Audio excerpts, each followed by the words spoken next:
The Nintendo Switch 2 is now officially 1 year old. Now, when is the Switch 3 coming out? I can't believe 1 year has already passed. It feels like only yesterday that I was there at Best Buy picking up my console for the midnight release. In the past 365 days, the console has been through a lot, and that's what I'm going to be talking about today. I'm going to go over the good, the bad, and the drag and drive in this retrospective of the Nintendo Switch 2's first year on the market. This includes the games, the news, and whatever the hell this Pikmin Close to You short was. And to clarify, I'll mostly just be talking about what I played while highlighting some of the bigger games released that I didn't play. Basically, I'm gonna talk about whatever Nintendo was up to that interested me from June 2025 to the end of May 2026. So strap in, grab yourself a snack and or a drink, and let's get into it. My name is MJ, and this is my Nintendo Switch 2 1 year retrospective. I hope you enjoy. Before I get to the launch of the console, I wanted to talk about the news and announcements leading up to the launch, as that's where a lot of the controversy surrounding the Switch 2 really took off. So let's go all the way back to the beginning of 2024. 2023 was a pretty big year for Nintendo, with huge games like The Legend of Zelda Tears of the Kingdom, Super Mario Bros. Wonder, and Pikmin 4 releasing to critical and commercial acclaim. But going into the new year, things seemed to be massively slowing down. We didn't know of many titles dropping in 2024, and even the ones we did know about were pretty small. And with the Nintendo Switch being almost 7 years old at this point, all signs pointed towards the system's successor coming out sometime that year. Rumor after rumor started to circulate as the discussion surrounding the Switch 2 really started to pick up. Despite this, we didn't hear a peep from Nintendo about the Switch's successor. That was until May 2024 when a Direct was announced to be coming at some point in June, which they clarified would include no mention of the Nintendo Switch's successor. This was the first time they had ever acknowledged a new console release, which hyped everyone up for a possible holiday 2024 launch. Then, June hit and we got that Direct, which kind of made it clear that the next Nintendo console was not dropping that year. A bunch of new games were announced here, including a new Mario Party, 2D Zelda, Mario and Luigi game, and more that were all slated to come out in 2024. Despite not having anything super huge, Nintendo still had a pretty packed holiday season, which communicated to everyone that it would still be a while before we got any substantial news. 2024 came and went with no mention of the Switch 2, other than the fact that it wouldn't be mentioned at things like Directs. Then, in January 2025, everything changed. Rumors from industry insiders were pointing towards a reveal of the Nintendo Switch 2 on January 16th, which I honestly didn't believe at first. I mean, this was the reveal of a brand new console, something that Nintendo would want to keep completely under wraps. And as the day got closer, Nintendo remained completely silent and never mentioned any sort of reveal. I was convinced that the rumors were fake and they were all just there to rile everyone up and get some internet points. But when I woke up on January 16th, it was there. The Nintendo Switch 2 first look trailer. After over a year of non-stop discussion and rumors, the console was fully revealed. However, I honestly left with more questions than answers. We really only got to see the system from the outside, and it was about what we expected. A sequel to the Switch with a bigger screen, new Joy-Con that connected magnetically, a better kickstand, and presumably more power. There were also a few things about the system that stood out though. For one, there was a USB port on top of the system as well as the bottom, which got people's minds racing as to what kind of accessories could be used with the new system. Also, there had been a rumor going around at the time that the new Joy-Con could be placed vertically on a table and used as a mouse, which was supported by the shots from the trailer and the fact that the new Joy-Con had optical sensors on its sides. Funnily enough, there was a new button on the right Joy-Con that was censored in the trailer, but from many leaks about the console, we knew it was called a C button. Many people speculated it could be for some sort of chat feature, which ended up being entirely correct. It's honestly pretty funny that they censored a button in a trailer to keep intrigue as to what it could be, when everyone basically knew what it was anyway. To end off this trailer, they showed us a few seconds of gameplay of a new Mario Kart. This was such a power move and was an amazing way to instantly get people on board for this new console. While we didn't see much, even this little bit of gameplay was very exciting. They revealed the console would release in 2025, there would be full physical and digital backwards compatibility with the Switch 1, which we already knew about at this point from previous snippets of information, and there would be a completely Nintendo Switch 2 Center Direct on April 2nd. While this wasn't the craziest console reveal of all time, it was still great to finally get information and have a date to look forward to, but wow, were those 2.5 months grueling. Almost every day it felt like there was some new rumor, and many fans, including myself, were just so excited to see what this new console was all about. Despite not being my first console, the Switch 1 was my main gaming system for my late childhood and most of my teen years. So it was, and still is, very special to me and remains my favorite game console of all time. I was 10 years old in 2017, so when the Switch 2 was launching while I was an almost 18-year-old in 2025, I was so excited to have that experience getting a new Nintendo console again, especially since I knew I was going to be getting it at launch, which I had never done before. After what felt like months, April finally started to near, but a few days before the end of March, new rumors emerged of a Switch 1 Direct happening a week before the big Switch 2 one. Once again, I didn't believe these rumors, and once again, they were correct. This is not looking good for me. All things considered, this was a pretty decent Direct and was the last of the Switch 1 era, but it was also the beginning of the end. The big things announced here were Rhythm Heaven Groove and Tomodachi Life Living the Dream. These were awesome announcements, as most people, including myself, weren't expecting these series to come back anytime soon, but they looked amazing. Both of them having a 2026 release window seemed like a strange decision at the time, but looking back, it made a lot of sense. They weren't exactly done with these games yet, but they wanted to show fans that the Switch 1 was still going to be getting some big games. And as a huge fan of Tomodachi Life in particular, I was really excited by these announcements. It was amazing to see that the Miis were actually back, as their standing had been a little up in the air after Nintendo Switch Sports. However, the main concern I and many others had for this game at the time was about censorship. In the original game, people were a bit creative with the things they had the Miis say, and with things like the concert hall especially, where you could straight up just write lyrics for your Miis to sing, I was concerned that Nintendo would crack down on any possible inappropriate content in their game. It would be a while before we got any news on Living the Dream though, so we just have to wait and see. When it came to Rhythm Heaven, I don't really have much to say as I've never played a game in this series before, but from what I saw online and heard from my friends who did have experience with this series, fans seemed to be happy with this reveal. Unfortunately, it would be even longer before we saw any news on this game. We also got another look at Pokemon Legends ZA, which was appreciated, and Metroid Prime 4, which was neat, but it also didn't feel like we saw enough for me to be really excited yet,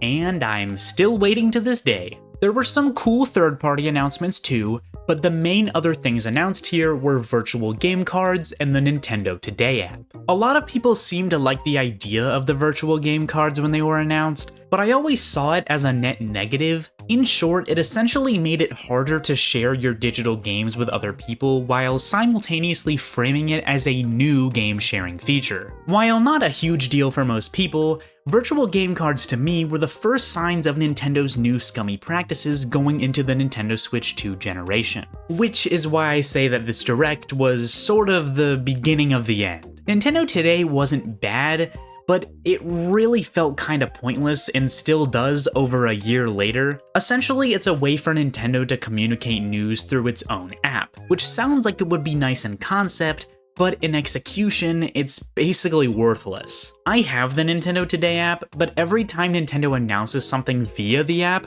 I see it on social media before I see it in the app, or I'm told about it by my friends before I see it in the app.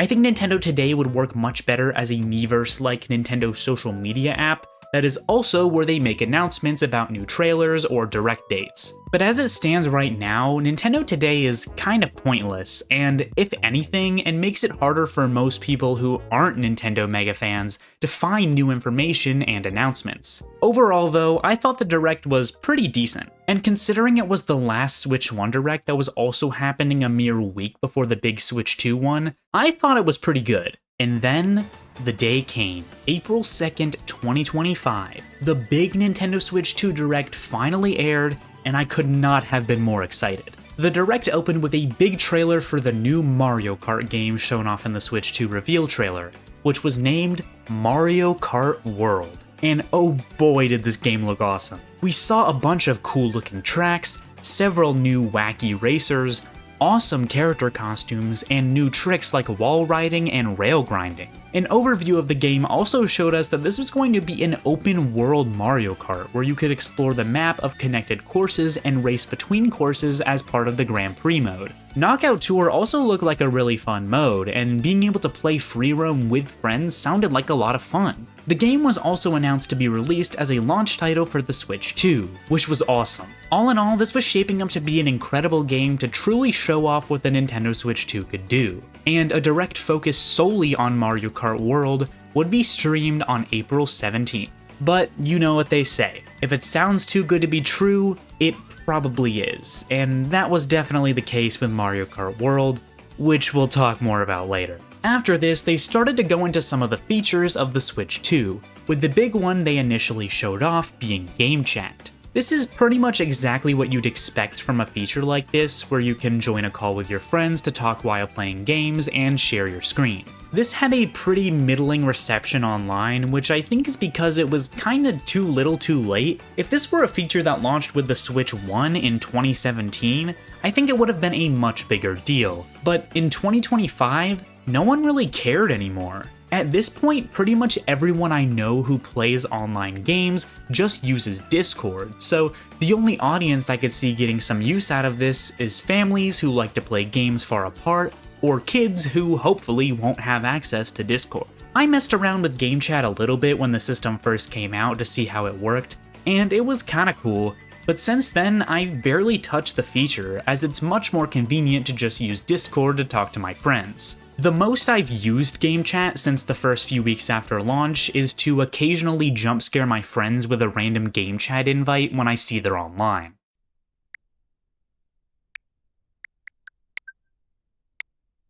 Yo, so like, what it looks like. what are you playing? Share your screen, bruh.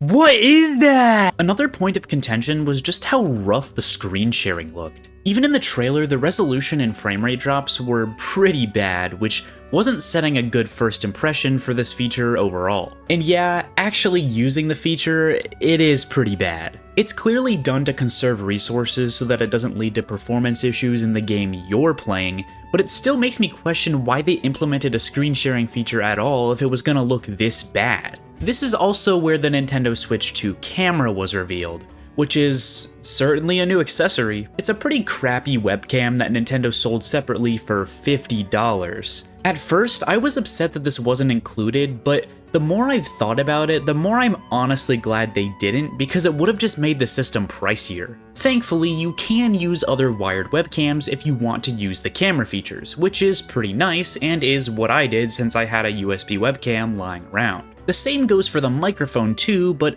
honestly, the one built into the console isn't half bad, so I haven't felt the need to use a different one. The biggest issue people had with this feature is that you need a Nintendo Switch Online membership to use it. While I do think it should have been free, I don't think it's the biggest pricing issue that the Switch 2 faced, cause like, let's be honest, most of the people who care enough about the Switch 2 to use Game Chat probably already have a Nintendo Switch Online membership. All in all, Game Chat is a pretty forgettable feature, but it was fun to mess around with for a bit, and it's overall pretty harmless. Then they revealed Game Share, which I think is actually a really cool feature. It's essentially the modern era's download play, where you can play certain games with a friend who doesn't own a copy of the game themselves. This even works with online play, which I found to be really cool. This is another feature that I've only messed around with a little bit, mainly because it also isn't the best. Whenever you're playing a game on GameShare, there's this big border that covers your screen, which is pretty annoying.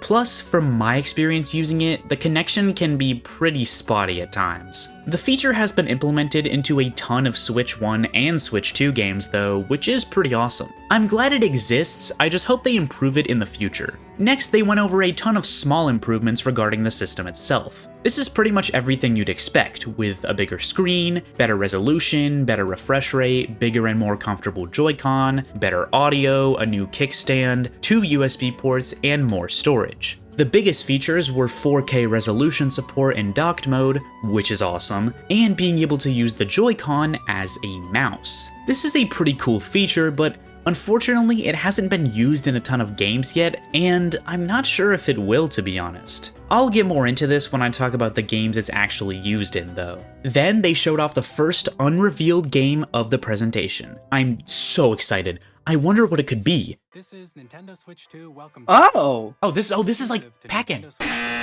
I mean, it could have been worse. We could have gotten a wheelchair basketball game with little to no content that was sold for $20. Nintendo Switch 2 Welcome Tour is effectively a tech demo to show off the new features of the Switch 2. It didn't look like anything special, but hey, at least it's free. Wait, what do you mean it's not free? Yeah, this game costs $10, which isn't the worst pricing they could have done for this game, but it isn't good. Some of the new minigames they showed looked kinda fun, but this really should have just been a pack-in title. Next, they showed off some random other miscellaneous features of the system, like the new red game cards. They also showed off the new Pro controller, which I really like. Sure, it isn't that much of an upgrade over the Switch 1 Pro controller, but it is better in my opinion. With how much I used the Switch 1 over the years, this was a must-buy at launch for me, as I've continued to use it ever since. It just feels really nice with a new texture and slightly different shape, alongside new GL and GR buttons and a headphone jack that I've never used. They also revealed the launch date of June 5th, which was pretty expected. I mean, the Switch 1 presentation they had in January 2017 that basically served the same purpose as this Direct announced that the console was releasing 2 months later in March, so June was pretty expected here. Plus, I actually think summer is a pretty great time to launch a console, as it gives time for the hardcore fans to get their systems and ensure Nintendo has enough stock for the holidays. After this, they went into the next big thing, Nintendo Switch 2 Edition games. Though, funnily enough, when they were talking about backwards compatible games on Switch 2, they accidentally included the box art for Yoshi's Woolly World, which isn't a Switch game. It's one of the only Wii U games that didn't get a port to the Switch, so when I first saw this, I assumed it was Nintendo accidentally leaking it themselves. But nope, it's been over a year since this happened, and Yoshi's Woolly World has not been brought over to the Switch. And now we have a brand new Yoshi game that just came out, so I doubt it'll happen. This is a pretty funny slip-up on Nintendo's part, though, and if you go to watch the Direct back now, you can still see the game there. I'm really surprised they haven't changed it. Anyway, Switch 2 Edition games. These are basically updates for Switch 1 games that add new content to make use of the new console's features. The first one they showed off was Super Mario Party Jamboree Switch 2 Edition, which I was actually pretty excited about. I played a ton of the original game with friends, so I was excited to see it get more content. It seemed to be using the Switch 2 features in a creative way as well. They also showed off Switch 2 editions for Breath of the Wild and Tears of the Kingdom, which added a huge frame rate and resolution boost alongside a few new features. These weren't as cool, but being able to play Breath of the Wild at 4K 60 FPS sounded amazing. And the upgrade packs were included with the Switch Online expansion pass, so that was awesome. The last Switch 2 edition for an old game they showed off was for Kirby and the Forgotten Land. This one looked really neat as it seemed to add new levels and mouthful mode transformations, so it easily interested me the most. They also showed off Switch 2 editions for Metroid Prime 4 Beyond and Pokemon Legends ZA, which I was pretty excited about. Mouse controls in 4K resolution for Metroid Prime 4 looked awesome, and actually being able to play a good-looking Pokemon game is great too. All in all, these Switch 2 editions looked pretty cool. It did kinda suck that they were going to cost money, but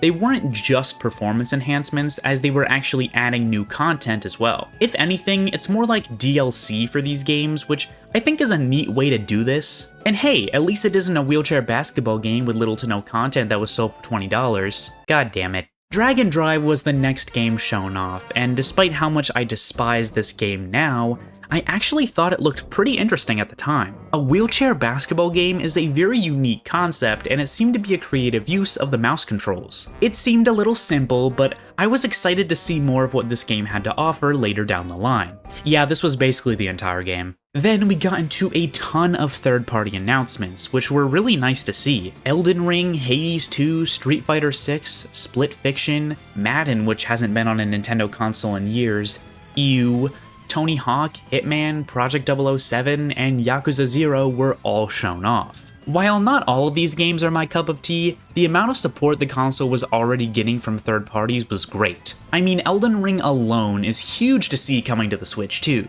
Bravely Default Flying Fairy Remastered was announced as a Switch 2 timed exclusive, which was also pretty cool. I'd always wanted to try this game out, so being able to do so for the launch of the Switch 2 was greatly appreciated. Next, they announced Hyrule Warriors Age of Imprisonment, which didn't impress me too much, to be honest. I think it's cool that we are getting to see more of Tears of the Kingdom's story, but honestly, this game seemed kind of unnecessary. It didn't look bad, but we've already gotten 2 Hyrule Warriors games before, so I was hoping that Koei Tecmo would have collaborated with a different Nintendo series. Imagine how cool a Xenoblade Warriors game would be, or maybe even something crazier like a Metroid Warriors game. This game was cool to see, but it really wasn't that impressive to me. Then they announced, oh my gosh, GameCube games are finally coming to Nintendo Switch Online, which I really didn't think they would do. I mean, they've been totally fine reselling GameCube games on their own, like the Pikmin games, Super Mario Sunshine, and Metroid Prime, so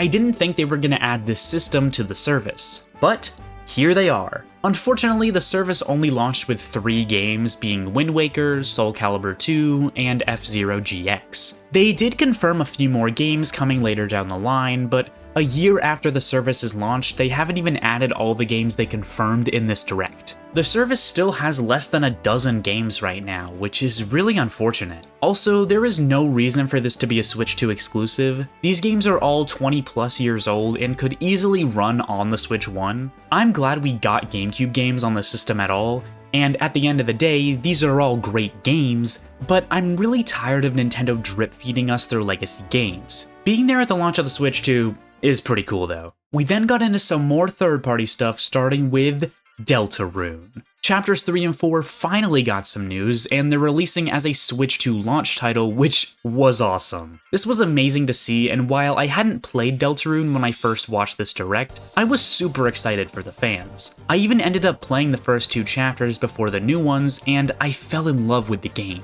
We also saw Borderlands 4, Civilization 7 with mouse mode support, WWE 2K and NBA 2K, everybody give a round of applause. We then saw this random game called Survival Kids, which normally I wouldn't even mention because I don't really have any interest in it, but during the live direct, the stream ended up freezing on this game while the audio kept playing, which was pretty funny. We also saw Enter the Gungeon 2, Starseeker, Cyberpunk 2077, and Final Fantasy VII Remake. Those last 2 were pretty huge, and Cyberpunk being a launch title is really cool. We then got a sizzle reel of a few more third-party games, which included, oh my gosh, Silksong? It was only a few seconds of footage, but the fact that this is the most replayed section of the direct is very telling. And it said that the game was releasing in 2025, so I guess we could look forward to that this year as well. There were too many other games shown off to go into here, but this goes to show that the third-party support was already crazy for the Switch 2, which was amazing.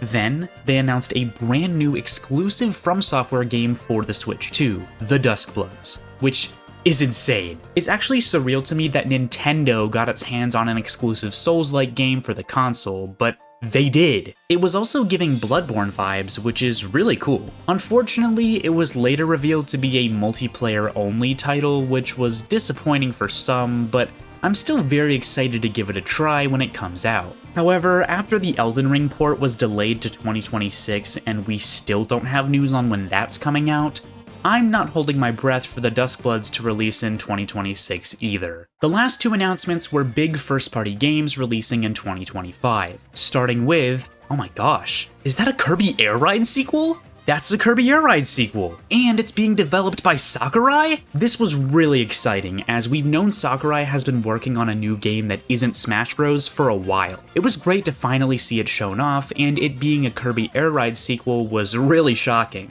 It would be a bit before we would see actual gameplay and get more news on this game, but it looked amazing nonetheless. And considering it was being developed by Sakurai, I wasn't too worried about it. Then we got to the last announcement of the Direct, which was Donkey Kong Bonanza. This was a new 3D Donkey Kong game developed by the Super Mario Odyssey team, and it was releasing only a month after the Switch 2's launch. This was a crazy announcement, and this game looked good. I was super excited to see what this game had in store, and It was launching soon, so we didn't have to wait too long either. There had been rumors of the Mario Odyssey team working on a new Donkey Kong game for years, and I honestly never thought it would happen. But lo and behold, here we are. And that was pretty much it for the Direct. They closed out by announcing a bundle for the Switch 2, including Mario Kart World, but they didn't talk about the pricing of the system, games, or really anything in this presentation. Regardless, this was a 10 out of 10 Direct that I still consider to be one of the best ones we've seen to this day. Almost all of Nintendo's 2025 lineup was shown off, the third-party support was amazing, and we got to see a ton of new features of the Switch 2. I can't wait to go online and see everyone talking about how great this system is looking to be. Wait, why is there boss music playing?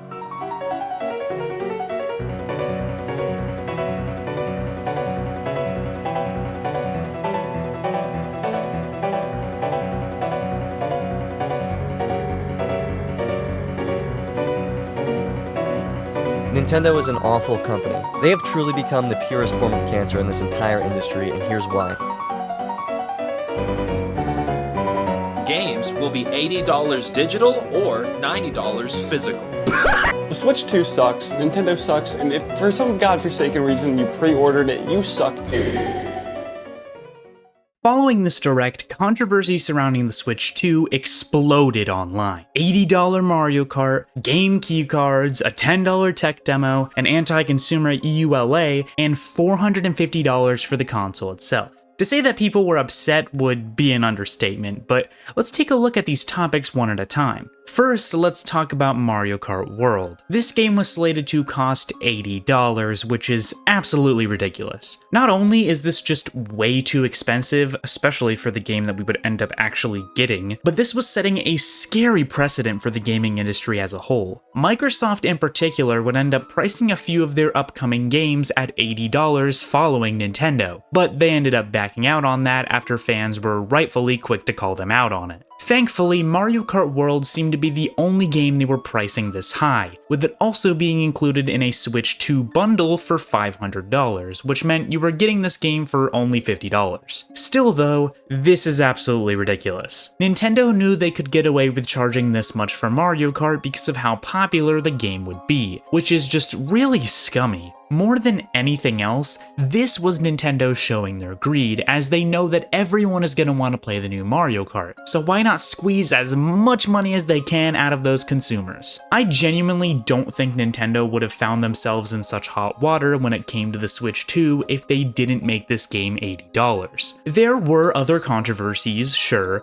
but this was the main one that many were quick to jump to for good reason. All of this over an extra $10 per purchase. Well, I'm glad they could squeeze extra money representing the equivalent of 15 million copies of Welcome Tour out of their fans. Next, let's talk about game keycards. I hate these things. Essentially, they're worthless game cards as they require you to download the entire game to your system and insert the game card to play the game. This means they basically serve zero purpose other than acting as a collector's item, I guess. As someone who likes to buy physical media when I can, this kind of felt like a slap in the face. Now, this isn't entirely new to the industry, as pretty much every physical game you buy on PlayStation or Xbox requires you to download a bunch of data before actually being able to play the game. But the way Nintendo was framing game keycards just took it to the next level. Thankfully, almost none of Nintendo's first-party games were going to be on keycards. I said almost. This means that it's basically up to third parties to decide if it's worth it to buy the actual game cards to sell their games, or to just use the game keycards. Now, this must mean that it's the third party's fault that there's so many game keycards out there, right?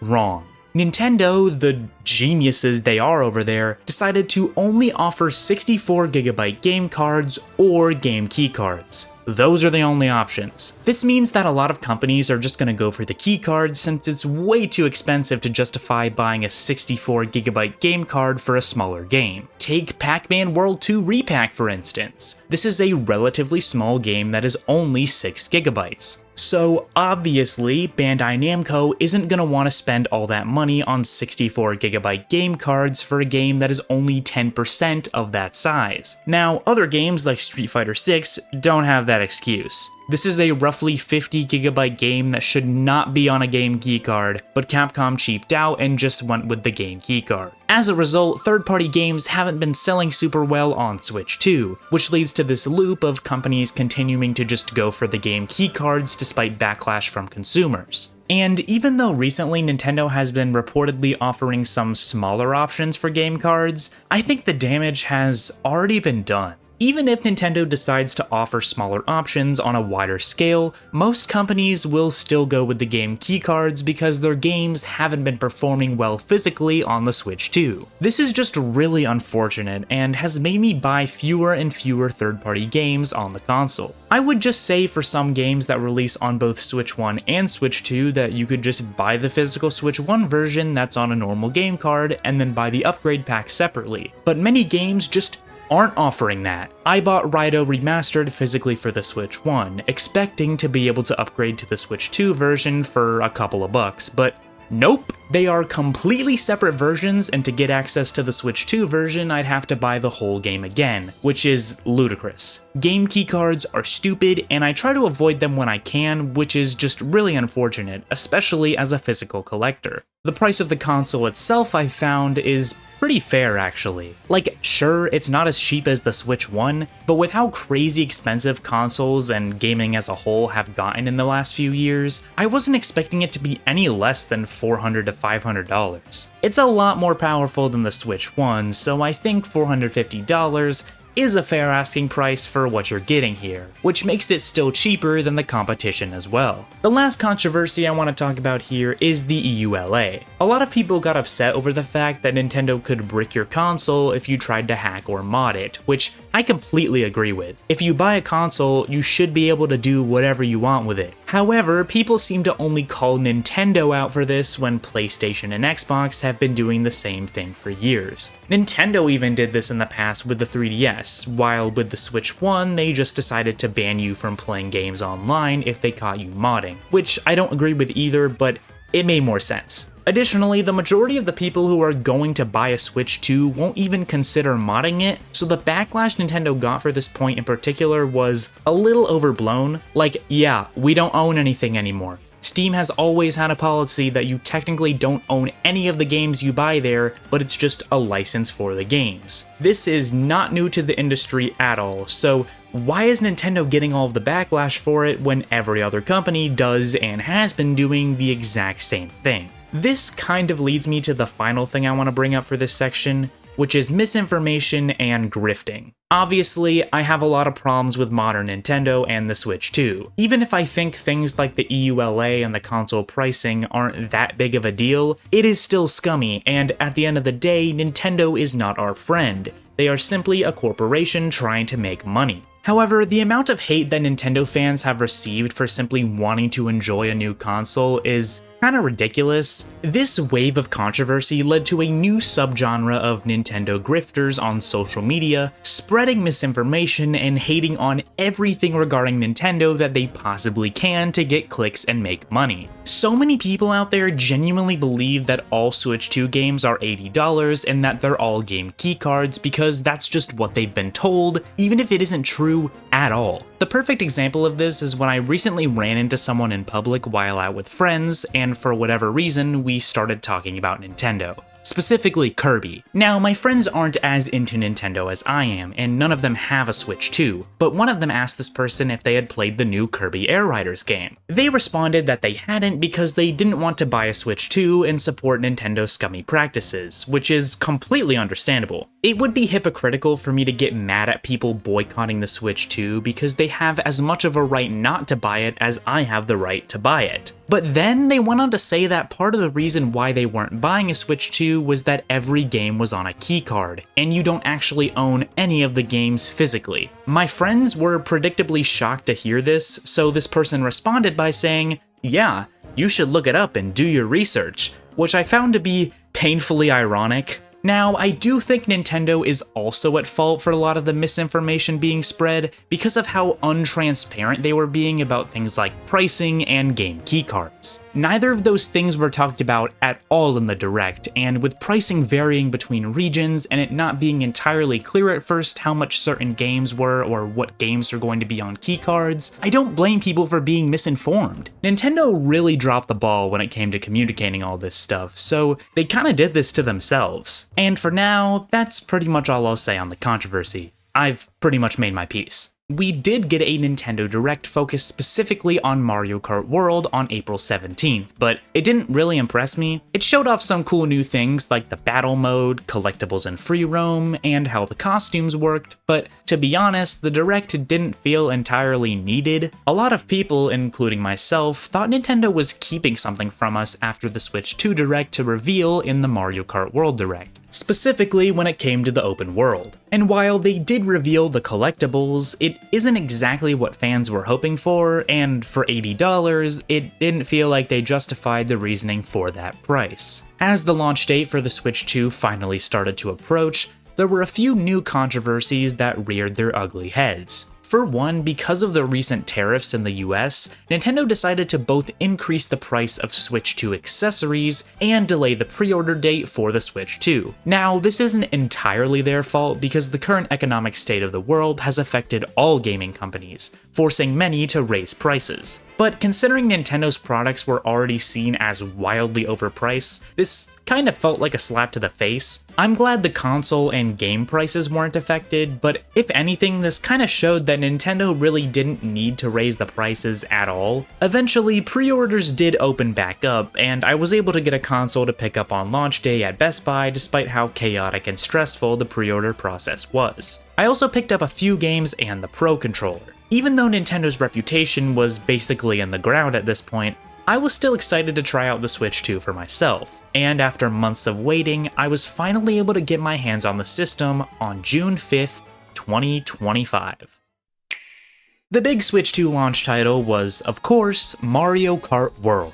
Over the past year, I've flip-flopped a lot when it comes to my feelings on this game. I think in some ways it does a lot to push the series forward, but it's also pretty disappointing in other aspects as well. However, I think a lot of the problems I and many others have with the game are from a more hardcore gamer's point of view. From a casual perspective, I think this game is pretty good, but insanely overpriced. It's hard for me to dislike the game because, at the end of the day, it's Mario Kart. It's going to at least provide a bit of fun regardless of what modes, features, characters, etc. it does or doesn't have.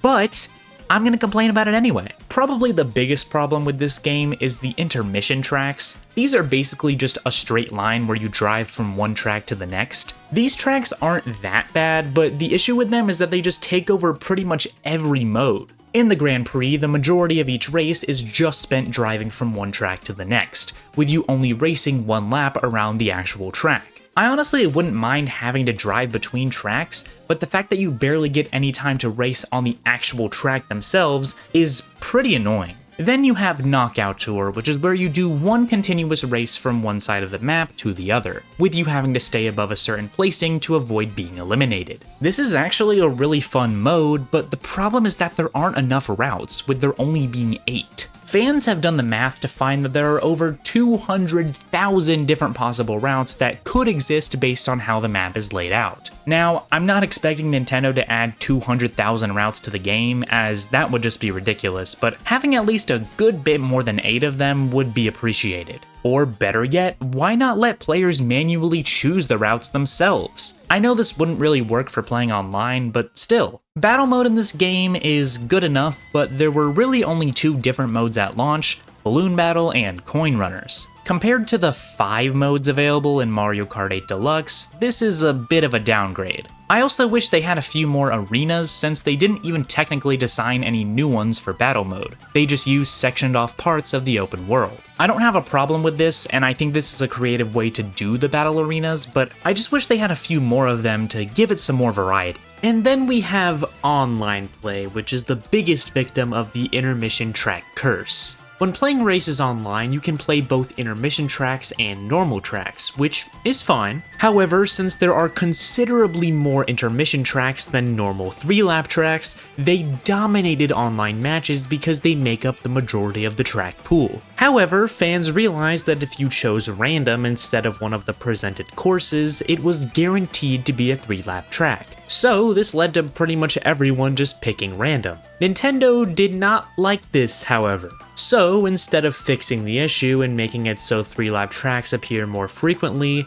they made it so when you pick random, it shows from the entire track pool, including the intermission tracks. This update was released less than a month after launch and effectively killed all interest fans had in playing online worldwides. Nintendo would attempt to fix this issue a bit in subsequent updates, but even now intermission tracks flood online races, and at this point the damage has already been done. Again, I don't hate the intermission tracks, and I think they can be fun, but they aren't as good as the normal tracks, so to see intermission tracks prioritized in pretty much every aspect of this game is very frustrating. And finally, in terms of modes, we have free roam. Now, this was a feature I was super excited about going into the game. It was easily the biggest selling point for Mario Kart World and could, in theory, maybe, just maybe, justify the $80 price tag. Oh, I almost threw up in my mouth a little saying that. I don't like the free roam very much, and my biggest problem with it is that there just isn't that much to do in it.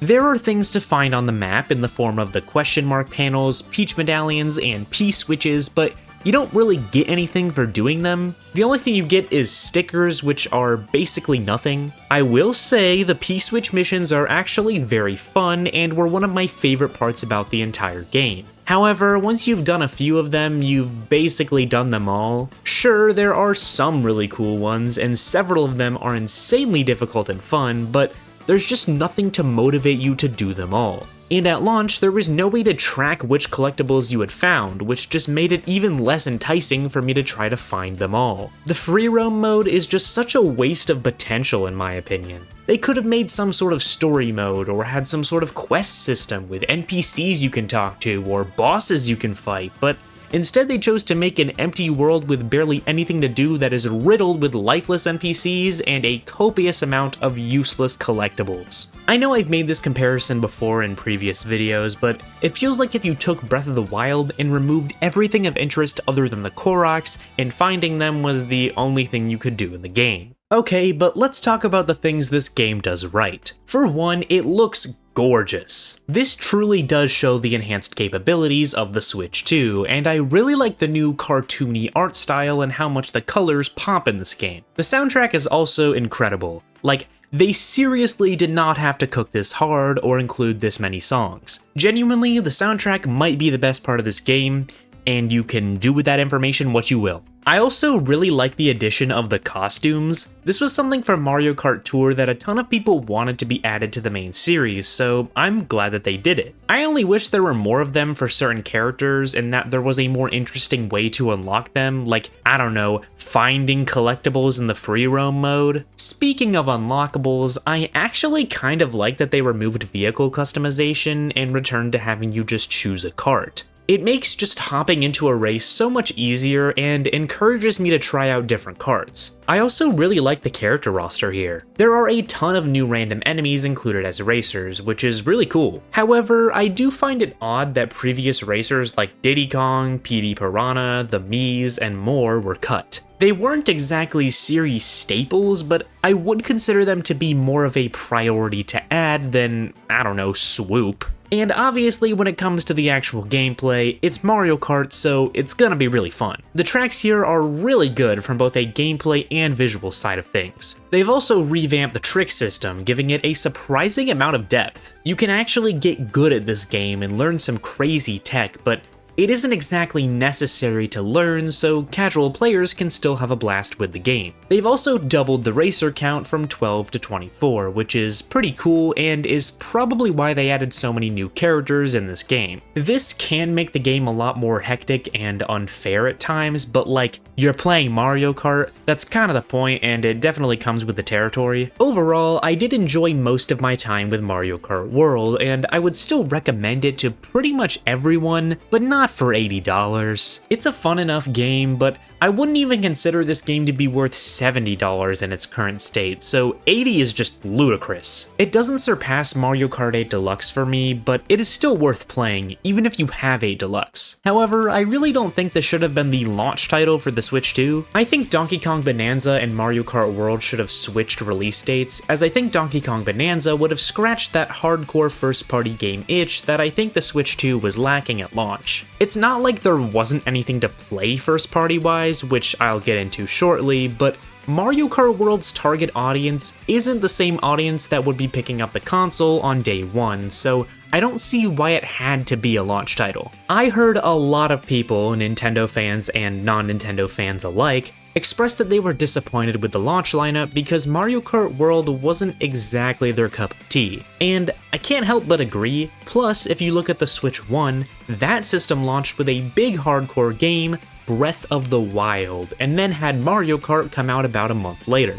This worked perfectly back then, so I'm not sure why they didn't just do the same thing here with Donkey Kong Bonanza. The only other brand new Switch 2 game we got at launch was, Nintendo Switch 2 Welcome Tour is a game I ended up 100%ing for whatever reason, and I'm still trying to figure out why. I think it's because this is a relatively short game that can be beaten in a few hours, and I had to justify the $10 purchase somehow. I think this is a neat game, but it's missing a lot of character in my opinion. Everything feels a bit bland, which is out of character for Nintendo. I do think it's cool how you get to run around the actual Switch 2 hardware though, including going inside the system and looking at its internals. That's pretty neat. The mini-games and tech demos here are interesting enough, and some of them are actually quite fun, but that's not what you'll be doing for the majority of the game. Most of this game is legitimately reading and doing quizzes, which gets really boring really fast. Sure, some of the stuff you read about is pretty interesting, but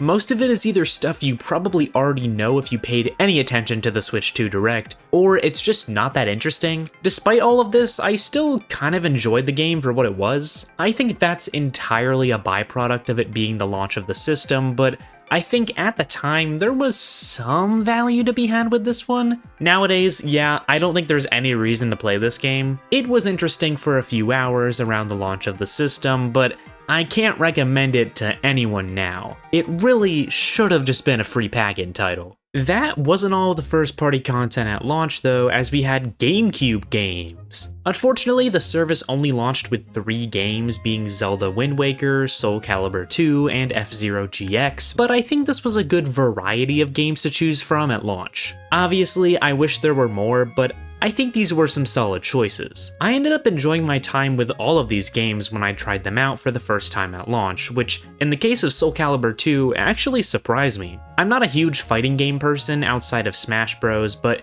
there's just something about the early 2000s vibes this game gives off that I really enjoyed. I haven't really gone back to it or really any other of the GameCube games yet, unfortunately, but I definitely want to give this game another shot eventually. We also got the release of the Switch 2 editions for Breath of the Wild and Tears of the Kingdom. I think these being $10 is a little ridiculous, but they were also included with the Switch Online expansion pass, which is how I played them. None of the new features included here are really that crazy, but the resolution and frame rate boosts are heavenly. I love both of these games to death, so being able to play them at 4K 60 FPS on official hardware is a dream. But then you had a bunch of free updates for other Switch 1 games that boosted performance, and some of them even added support for Game Share. This included Pokemon Scarlet and Violet, which now runs at 4K 60 FPS with support for more Pokemon being on screen at once. This was awesome, but the fact that this was free, but the Switch 2 editions for the Zelda games weren't,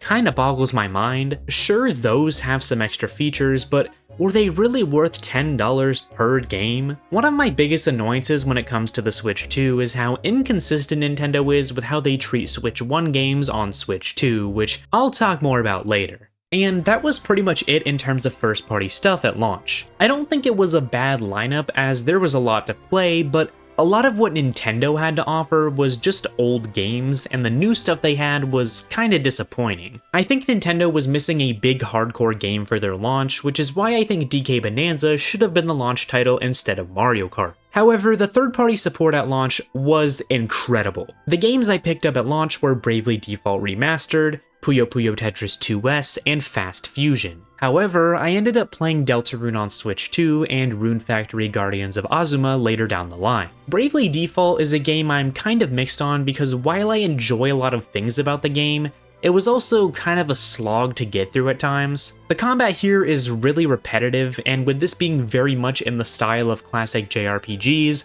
there's a ton of random encounters and the game is pretty difficult. I enjoyed the story for the most part, but it wasn't the most captivating thing for me. However, I did really enjoy the combat and job systems. I'm always a sucker for classes/jobs in RPGs, so I really enjoyed this part. I think the Brave and Default system is pretty creative as well. I also love the soundtrack for this game, and it's easily my favorite part of the experience. They absolutely cooked with this one, and I still listen to this OST on my own to this day. I just think this should have been a 30 to 40 hour game instead of a 50 to 60 hour game. In my opinion, it just goes on for way too long and it gets pretty tiring by the end. Fast Fusion is a sequel to the Switch 1 launch title Fast RMX, and it's a pretty fun time. It's kind of similar to F-Zero in the way that it's a fast-paced futuristic racer, but it definitely stands out in its own ways. The game adds a new fusion system that allows you to combine vehicles to improve your stats and a jump mechanic, which is pretty cool and leads to a more unique racing experience and crazy track design. The visuals here are also really great, and the game even received a free update a few weeks after launch that added some new tracks and new features. All in all, this is a pretty awesome racing game. It doesn't have a ton of content, but it's also pretty cheap, so I'd still recommend giving it a shot if you're interested. Puyo Puyo Tetris 2S is effectively just a Switch 2 edition of Puyo Puyo Tetris 2 with new content, but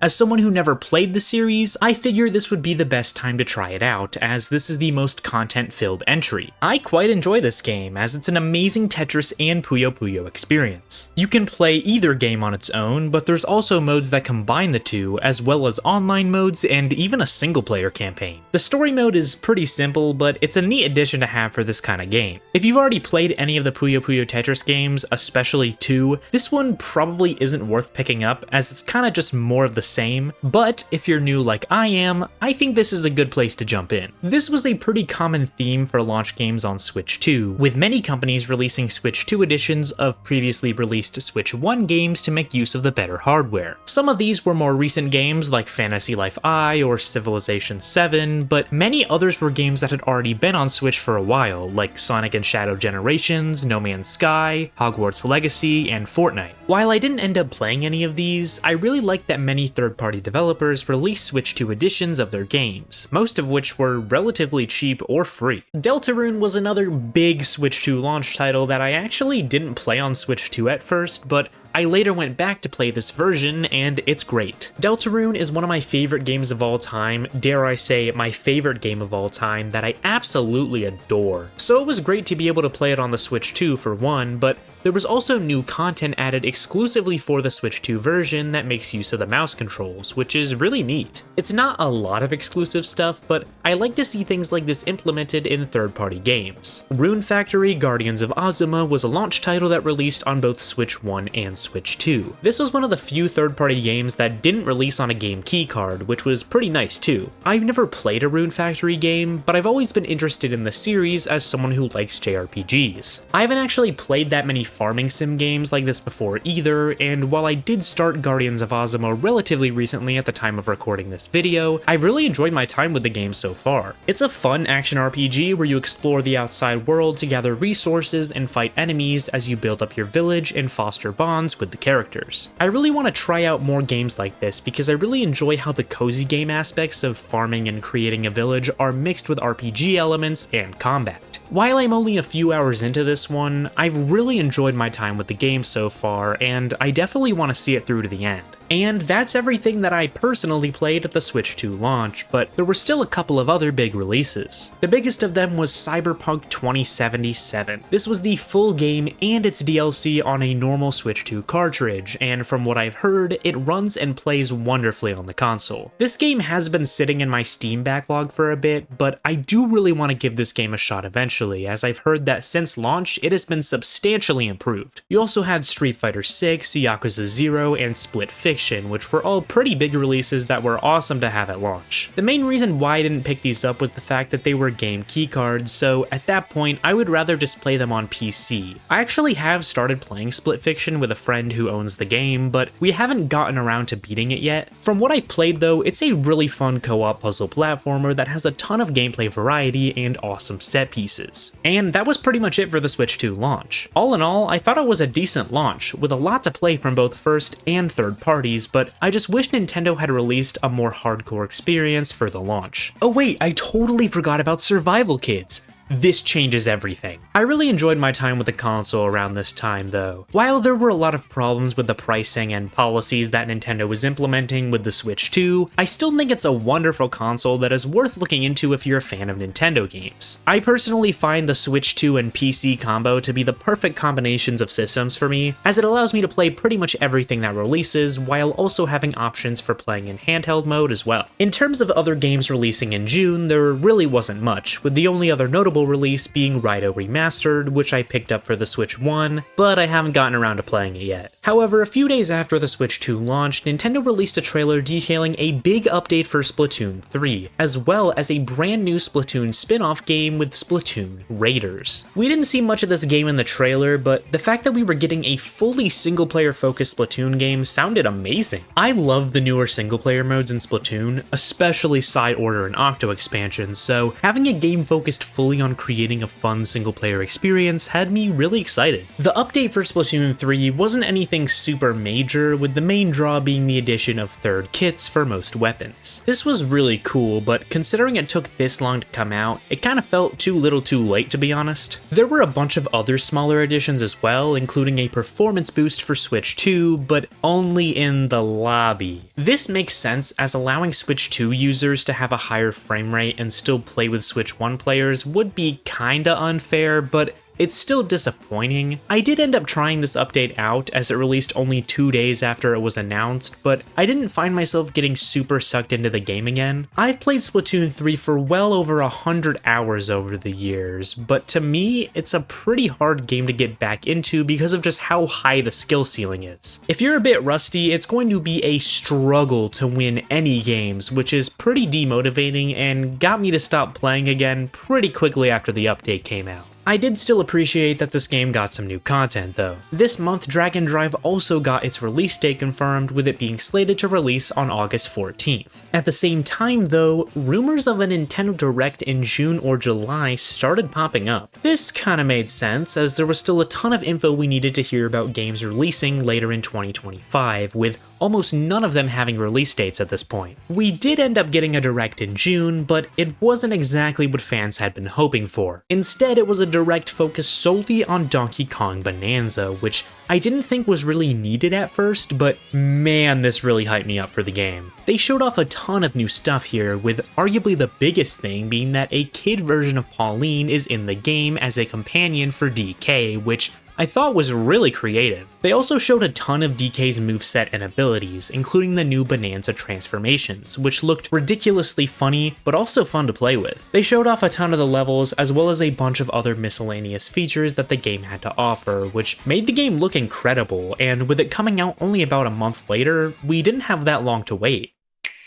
Of course, the big release for this month was Donkey Kong Bonanza, and wow, what a game. As of right now, this is my favorite Switch 2 game, which is why I think it really should have been a launch title. I already made an extended video talking about this game, while also comparing it to Super Mario Odyssey, which I would recommend watching if you want to hear me talk more about this game. But because of that, I'm not gonna go super in depth here. I think Donkey Kong Bonanza is an amazing 10 out of 10 game that I look back on extremely fondly. I think it's a very unique platformer that does a lot to set itself apart from the 3D Mario games, while also being comfortingly familiar. You can feel the essence of Mario Odyssey in almost every aspect of this game, which in a way kind of makes this an unofficial sequel. I mean, they were made by the same team and they do several similar things. I really enjoy playing as Donkey Kong in this game. He has a decent amount of movement options, but I really like how he can destroy and demolish everything in his path. It's super satisfying to beat up enemies and break the terrain. The level design here also makes great use of DK's abilities, and they're super fun to run through and explore. The Bonanza transformations add a ton of new options as well, and I appreciated that they could be used at pretty much any time, allowing you to tackle certain situations in a variety of ways. Finding all of the bananas and fossils is super fun, and I really enjoyed 100%ing this game. I appreciate how the collectibles aren't there to just collect something, as they unlock things too. Finding bananas gives you skill points to upgrade your abilities, and fossils allow you to purchase new outfits for DK and Pauline that actually have an impact on your stats. I was also surprised how much I actually enjoyed the story and characters in this game. Yeah, it isn't anything crazy, but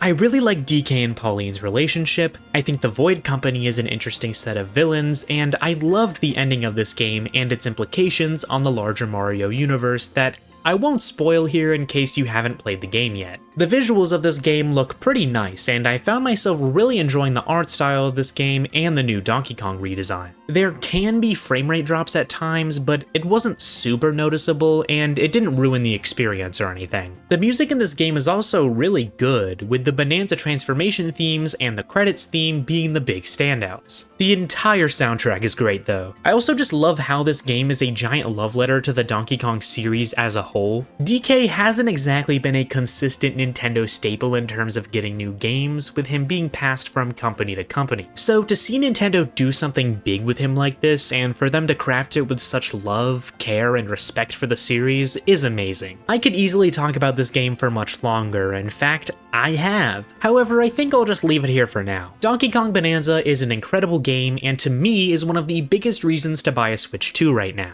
It is totally worth your time. That wasn't all we got from Nintendo this month though, as July also saw the release of Super Mario Party Jamboree Nintendo Switch 2 Edition plus Jamboree TV. That is a long title that could really use a nickname. Oh, I know, I'll call it Bad. This Switch 2 edition isn't horrible, but it just adds nothing that I really wanted from DLC for this game. I love the original Super Mario Party Jamboree, and I've played it for dozens of hours with friends, but most of that time was spent on the classic board game mode, which barely got touched at all in the Switch 2 edition. Sure, there are mini-games that make use of the Switch 2 hardware, they added camera compatibility so you can see your friends' faces during a game, and there's a new team mode, which is all nice, but that's it in terms of new content for the main board game mode. The other stuff they added here is the 2 new side modes, which are neat, but there's not really that much to do in them. I really wish they added a new board or two with this DLC, as it would have made it much more exciting to jump back into the game. Cause as it stands, my friends and I played the Switch 2 edition like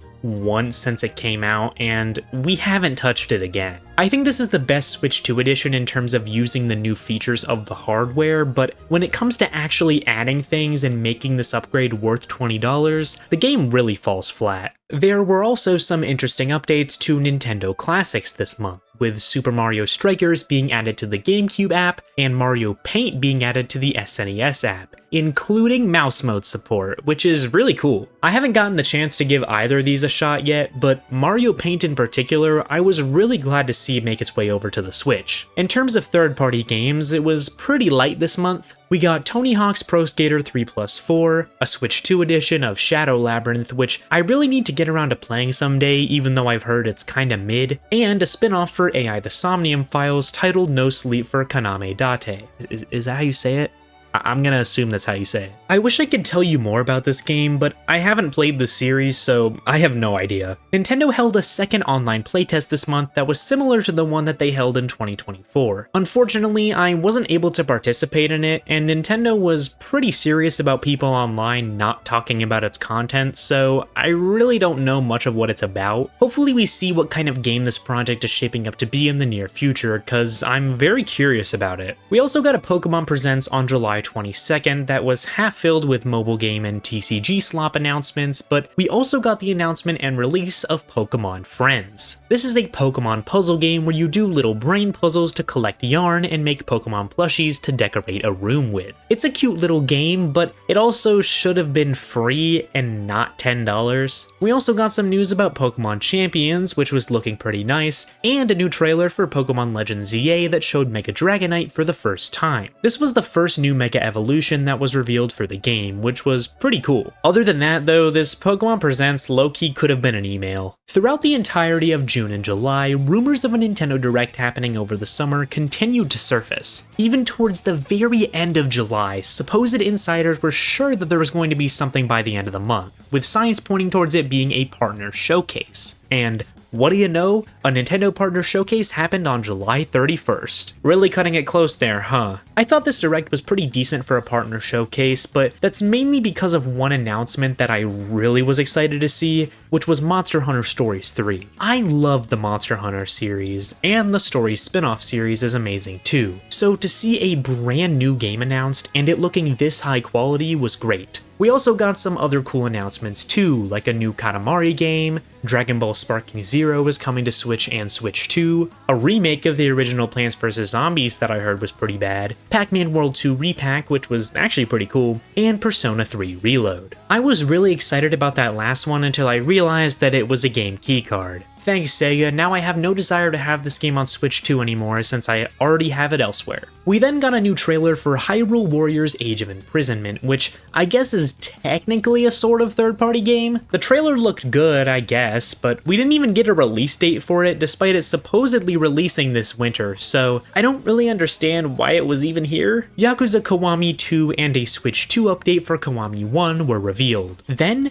they said that they had 2 more games to show, which made my ears perk up. Then they were both revealed to be 2 completely different HD 2D games developed by Square Enix. Look, I'm someone who will eat RPG slop up for breakfast, and even I thought this was pretty lame. The Adventures of Elliot actually looked pretty cool, with it being an action RPG instead of a turn-based one. There was a demo released for it too that I actually ended up trying out, and I thought it was quite fun. I might pick it up when the full game comes out. Then the last announcement was Octopath Traveler 0, which I just don't care about. Don't get me wrong, I've wanted to try out the Octopath Traveler series, but considering we just got a game in this style as the last announcement that is also completely original, I just didn't really care about this spin-off, prequel, I don't really know, I haven't done my research on it. I'm sure I'll play through this series eventually, but I think having these 2 games back to back to close out the Direct was pretty lame. Overall though, I thought this was a pretty decent partner showcase that had some cool games shown off, but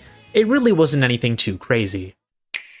August was a very light month for the system, with there not being a ton of games released and only some small stuff coming out of Nintendo. The biggest thing they put out this month was, oh god, Dragon Drive is easily my least favorite Switch 2 game. Now, I know a lot of people instantly wrote this off when it was announced back in April, but I was one of the few believers in this game, and I thought it was a creative idea. Using both of the Joy-Con as mice to play a wheelchair basketball game is very unique and creative, but the problem with this game lies in its execution. The biggest issue I have with this game is that there's literally nothing to do. It's just playing online matches with a few single-player challenge missions. The entire game can be fully experienced in 2 to 3 hours, which is just pitiful for a $20 game. Now, I'd be willing to give this game a pass for being that price if those 2 to 3 hours were filled to the brim with high-quality, engaging content, but I think you know the answer to that. I do think the controls work well here, even if I do think it gets tiring to play after a while. There's a surprising amount of depth here when it comes to the different moves and tricks that you can pull off, but the game doesn't do a great job of teaching them to you. There's a decently high skill ceiling if you want to get good at this game for whatever deranged reason, but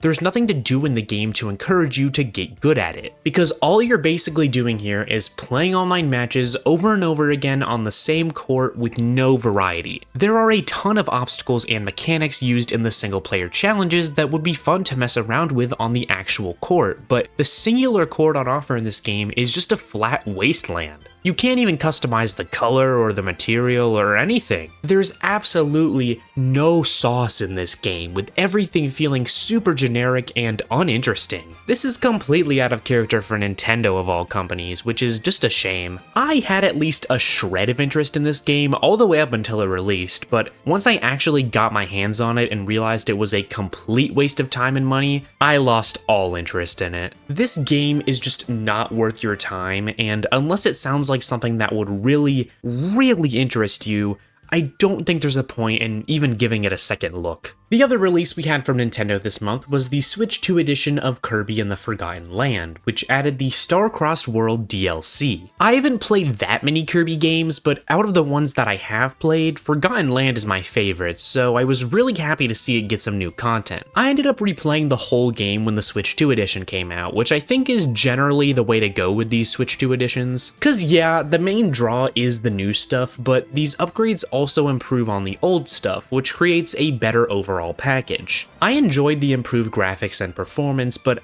I really like the new Star-Crossed World campaign. It's not super long with you being able to beat it in a few hours, but I thought it was really fun. I enjoyed the new levels and the new mouthful mode transformations, which are actually some of my favorites in the game. Plus there's a big new final boss as well, which was really cool. Other than that, the Switch 2 edition doesn't add that much more. There are new figures to collect and a new, harder arena, but that's about it. In terms of third-party releases this month, Apex Legends and High on Life both got Switch 2 editions, a remake of Harvest Moon Grand Bazaar was released, and the system got Madden NFL 26. So yeah, a pretty underwhelming month. However, we did get an indie world on August 7th that was pretty good. Mina the Hollower got a new trailer and a demo. Man, I can't wait to play this game on October 31st.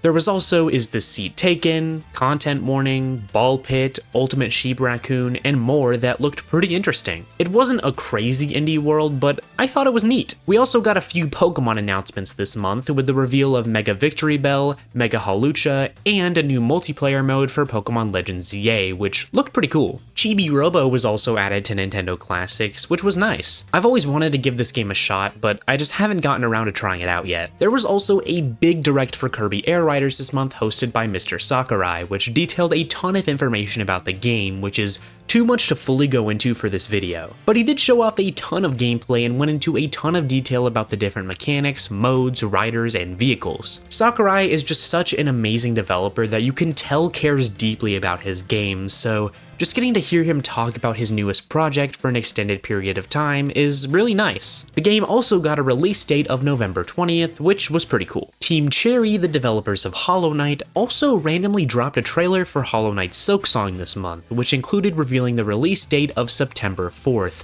which was only 2 weeks away. This was absolutely crazy, especially after the years of waiting the community had gone through for any news on the game. I was really excited to play the game when it came out, and I wouldn't have to wait very long. There were also some rumors going around this month, with the main one being that there was going to be a new Super Mario Bros. Collection, including the original DS game, New Super Mario Bros. Wii, and New Super Mario Bros. 2. This was supposed to coincide with the 40th anniversary of Mario. Now, I instantly knew that this rumor wasn't going to happen simply because this would be one of the worst collections of all time. These games are just so similar to each other and are frankly nothing super special in my opinion, so it would have been kinda lame to have this be the big collection releasing for the 40th anniversary of Super Mario Bros. Towards the end of the month, rumors also started going around about a big Nintendo Direct happening on September 12th, which I didn't buy at first, so of course it happened.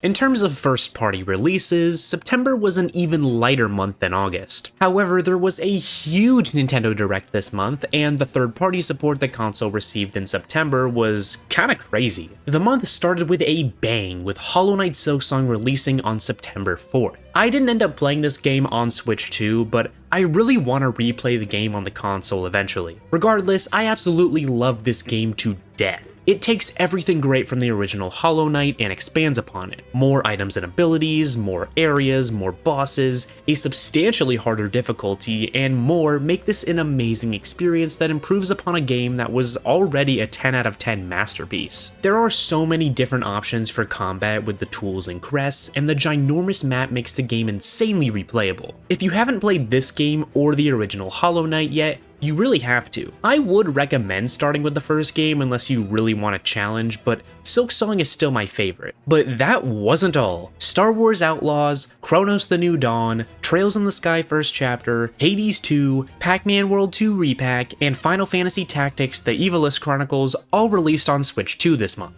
Unfortunately, the only other game from this month I got around to playing was Pac-Man World 2 Repack of all things. I ended up picking up this game for super cheap around Black Friday, and it was a really fun time. It's a pretty average platformer overall, but I did think it was quite enjoyable, and as a remake, this game does a lot. It adds 6 new post-game worlds, voice acting, an incredible hub world, costumes, figurines to collect, and you can even play some of the classic Pac-Man arcade games. It isn't a super long game, the environments and levels are pretty generic visually, and the bosses in particular are annoyingly hard at times as they just give you no healing, but I still think this game is fun and worth your time if you can find it for cheap. The big news of the month came with the Nintendo Direct in September, which I thought was pretty good, but not exactly what we needed. It started with a bunch of announcements for Mario's 40th anniversary. This is where we got the announcement of the Super Mario Galaxy movie, along with new remasters for Galaxy 1 and 2 for the Switch. This was really cool to see, as I love the original Super Mario Galaxy. I was excited to see them adapt the Galaxy games for a movie, and I was also excited to play Super Mario Galaxy 2 for the first time on Switch, which I somehow hadn't done before this point. We also got the announcement of a new Mario Tennis game with Mario Tennis Fever, a Nintendo Switch 2 edition of Super Mario Bros. Wonder, and Yoshi in the Mysterious Book. Mario Tennis Fever looked decent, but it wasn't super impressive, and I was honestly shocked that they were putting out a new Mario Tennis game so early on in the Switch 2's life. The Switch 2 edition of Mario Wonder actually looked pretty neat. Its main draw is that it adds a ton of new multiplayer minigames, which is pretty cool, as that was something about the original game that I was disappointed at the lack of. They also seem to be adding some new single-player content as well, with the Koopalings coming back as presumably new boss fights. The lack of creative bosses was another issue I had with the original game, so this was cool to see also. Yoshi in the Mysterious Book looked like another Yoshi game. I like the art style of this one, but this is kind of like Mario Tennis, where I feel like putting out a new Yoshi game so early on wasn't exactly necessary. Looking back, I think they did this to coincide with the fact that Yoshi was going to have a pretty big role in the Super Mario Galaxy movie, but still, we really didn't need a new Yoshi game. Tomodachi Life Living the Dream got a new trailer, which was nice, but it also didn't show off a ton of stuff and only provided a release window of spring 2026. I was really excited for this game though, so I was okay with waiting. Amiibo figures were announced for Kirby Air Riders alongside a second presentation from Mr. Sakurai to be held in October. These Amiibo were pretty unique, but they were also very expensive, so I didn't end up getting them. Hyrule Warriors Age of Imprisonment finally got a release date of November 6th alongside a new trailer. At this point though, I don't think there was that much that they could show that could impress me about this game. I planned on playing it eventually, but I wasn't exactly jumping at the bit to get my hands on it. A from-the-ground-up remake of Dragon Quest VII was announced, which was awesome. I haven't really gone into this series, but I've always wanted to, as I love JRPGs. I wasn't exactly sold on the art style of this game, as I think the cartoony characters and the realistic-looking environments kinda clash, but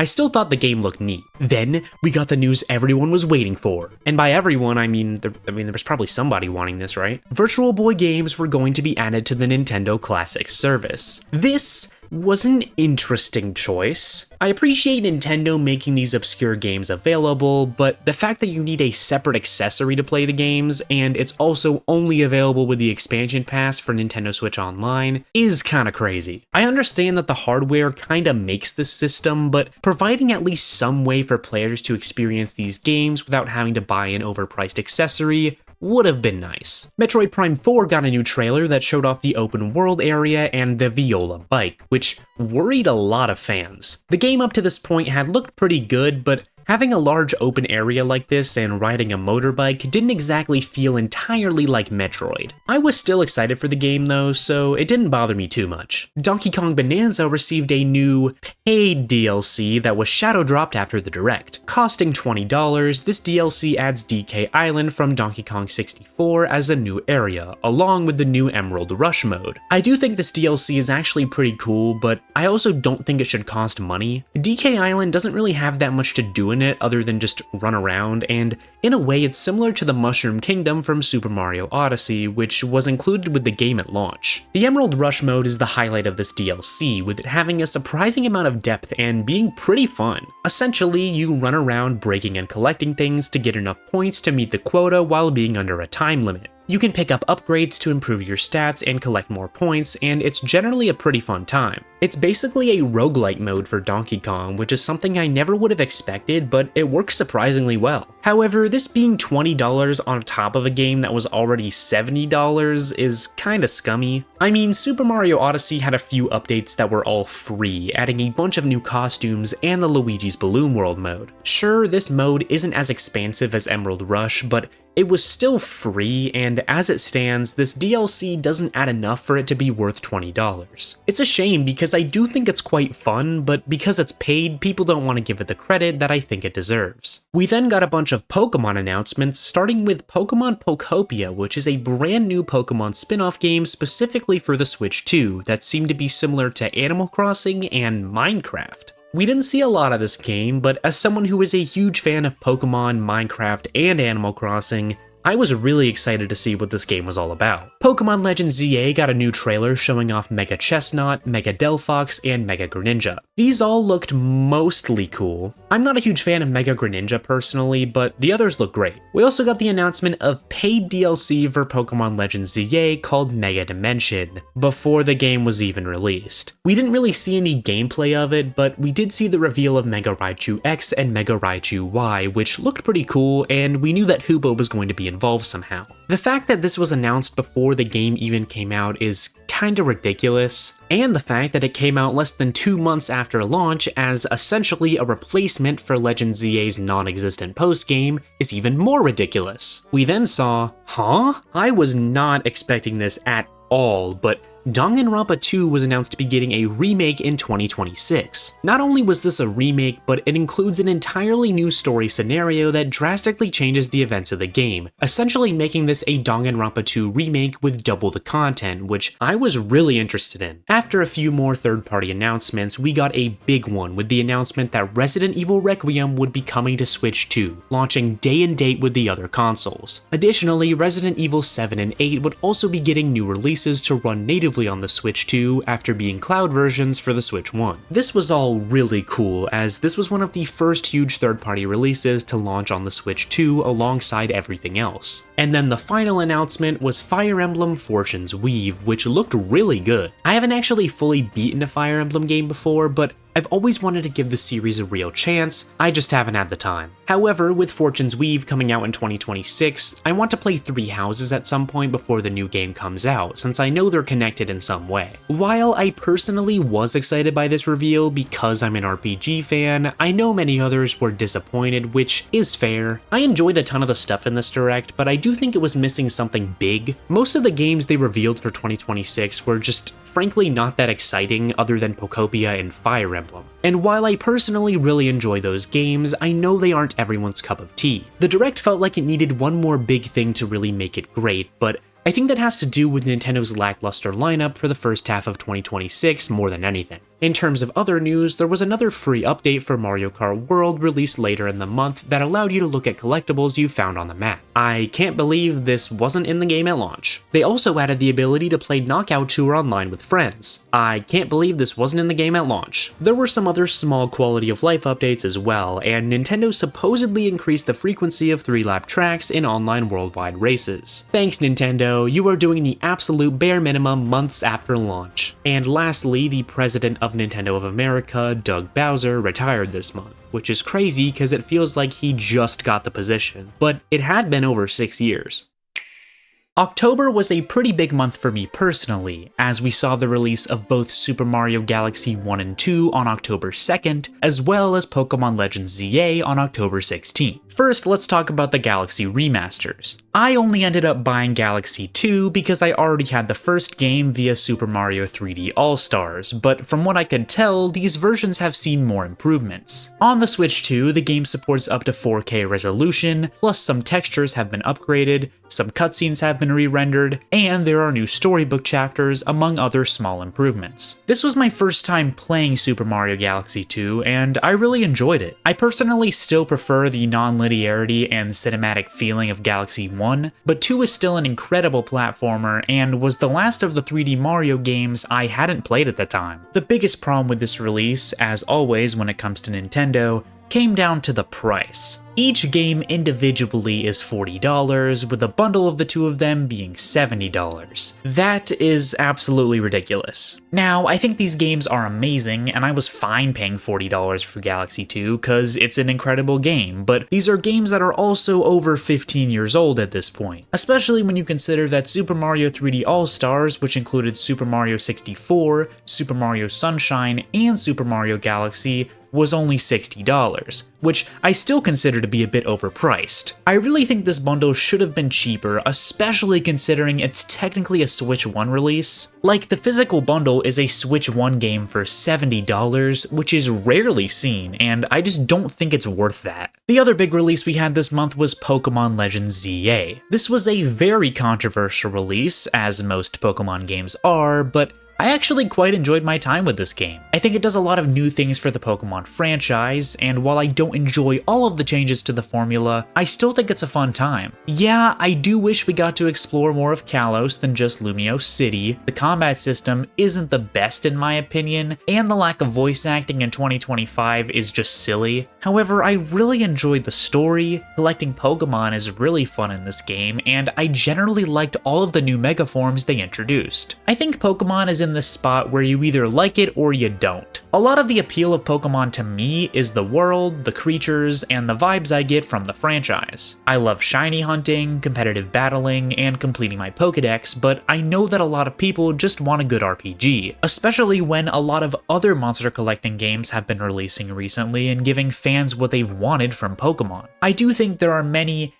ways that Pokemon can improve, and I hope the games can achieve the respect they used to have in the 90s and 2000s, but I still enjoy what they put out because I love Pokemon. Legends ZA isn't a masterpiece, but I still put over 200 hours into this game, which I think says something. I am a Pokemon fan, and to some extent, I feel like I will always enjoy what Game Freak puts out because I just like Pokemon, and that's okay. I feel like it's fine to just like something even if it's not that great because it brings you joy. I mean, why do you think so many people play gacha games? My point with all of this is to say that despite it all, I really enjoyed my time with Pokemon Legends ZA, and I think it's okay to just like the game, even if you know it could be so much better. When it came to third-party releases, October was once again pretty stacked. We got Yooka Replayly, Disgaea 7 Complete, Persona 3 Reload, Plants vs. Zombies Replanted, Ball Pit, Dragon Quest 1 and 2 HD 2D Remake, and the Mortal Kombat Legacy Collection. I didn't get to play any of these releases myself on Switch 2, but Persona 3 Reload is pretty big to have on the system, and I think it's an incredible game that all RPG fans should play.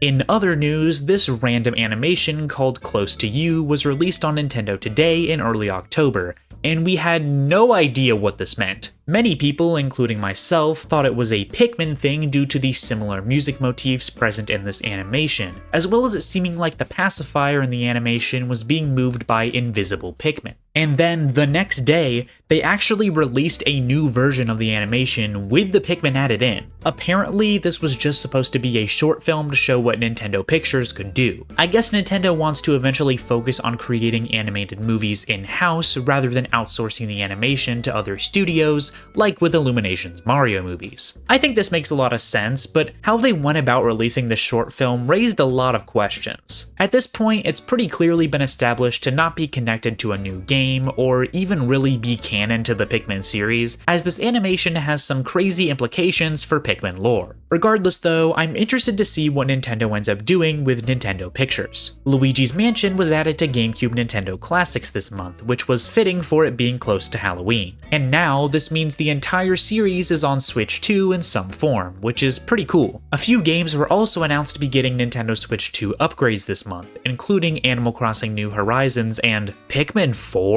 Yeah, Pikmin 4 would be receiving a free update in 2025, but strangely enough, it didn't seem like there would be any performance improvements for the Switch 2. It genuinely seemed to be just adding a bit of new content, with a new photo mode, decor Pikmin, and a harder difficulty. I was really excited to see what this update was all about, but it was strange to me that this wasn't a Switch 2 update, it was just kinda random. The Animal Crossing update was a bit different, as the game would be receiving a big new 3.0 update for free, but there was also going to be a Switch 2 edition of the game that increases the resolution, allows you to use mouse controls controls when decorating a house, adds a new megaphone item that uses the Switch 2 microphone, and allows more players to join you on your island. The Switch 2 edition itself didn't add a whole ton, but the upgrade pack for this game is only $5, which isn't too bad. However, the 3.0 update was much bigger, including the new Captain's Family Hotel, the new Slumber Island, which is effectively a creative mode for the game where you can decorate and transform the terrain with friends. All in all, this seemed to be a pretty good update, which was exciting. The last bit of news we got this month was the second Kirby Air Riders Direct, which was just as good as the first. Mr. Sakurai revealed Top Ride was returning from the first game, detailed the new single-player road trip mode, confirmed that all courses from the previous game were returning, and detailed a bunch of other miscellaneous features. While I thought the first Direct was already great, this one really sold me on the game, and I was super excited to play it. Something else I thought was interesting was that Sakurai said he wasn't planning on adding any DLC or updates for this game, nor was he expecting to make another game in this series in the future. Because of this, he made sure to communicate that he was putting his all into this game to make it the definitive Kirby Air Ride experience. I really appreciate this and Sakurai as a whole. He's such a great guy and a genius game developer who you can tell truly cares about being authentic and giving players what they want. This game was shaping up to be a great one, and I was super excited to play it.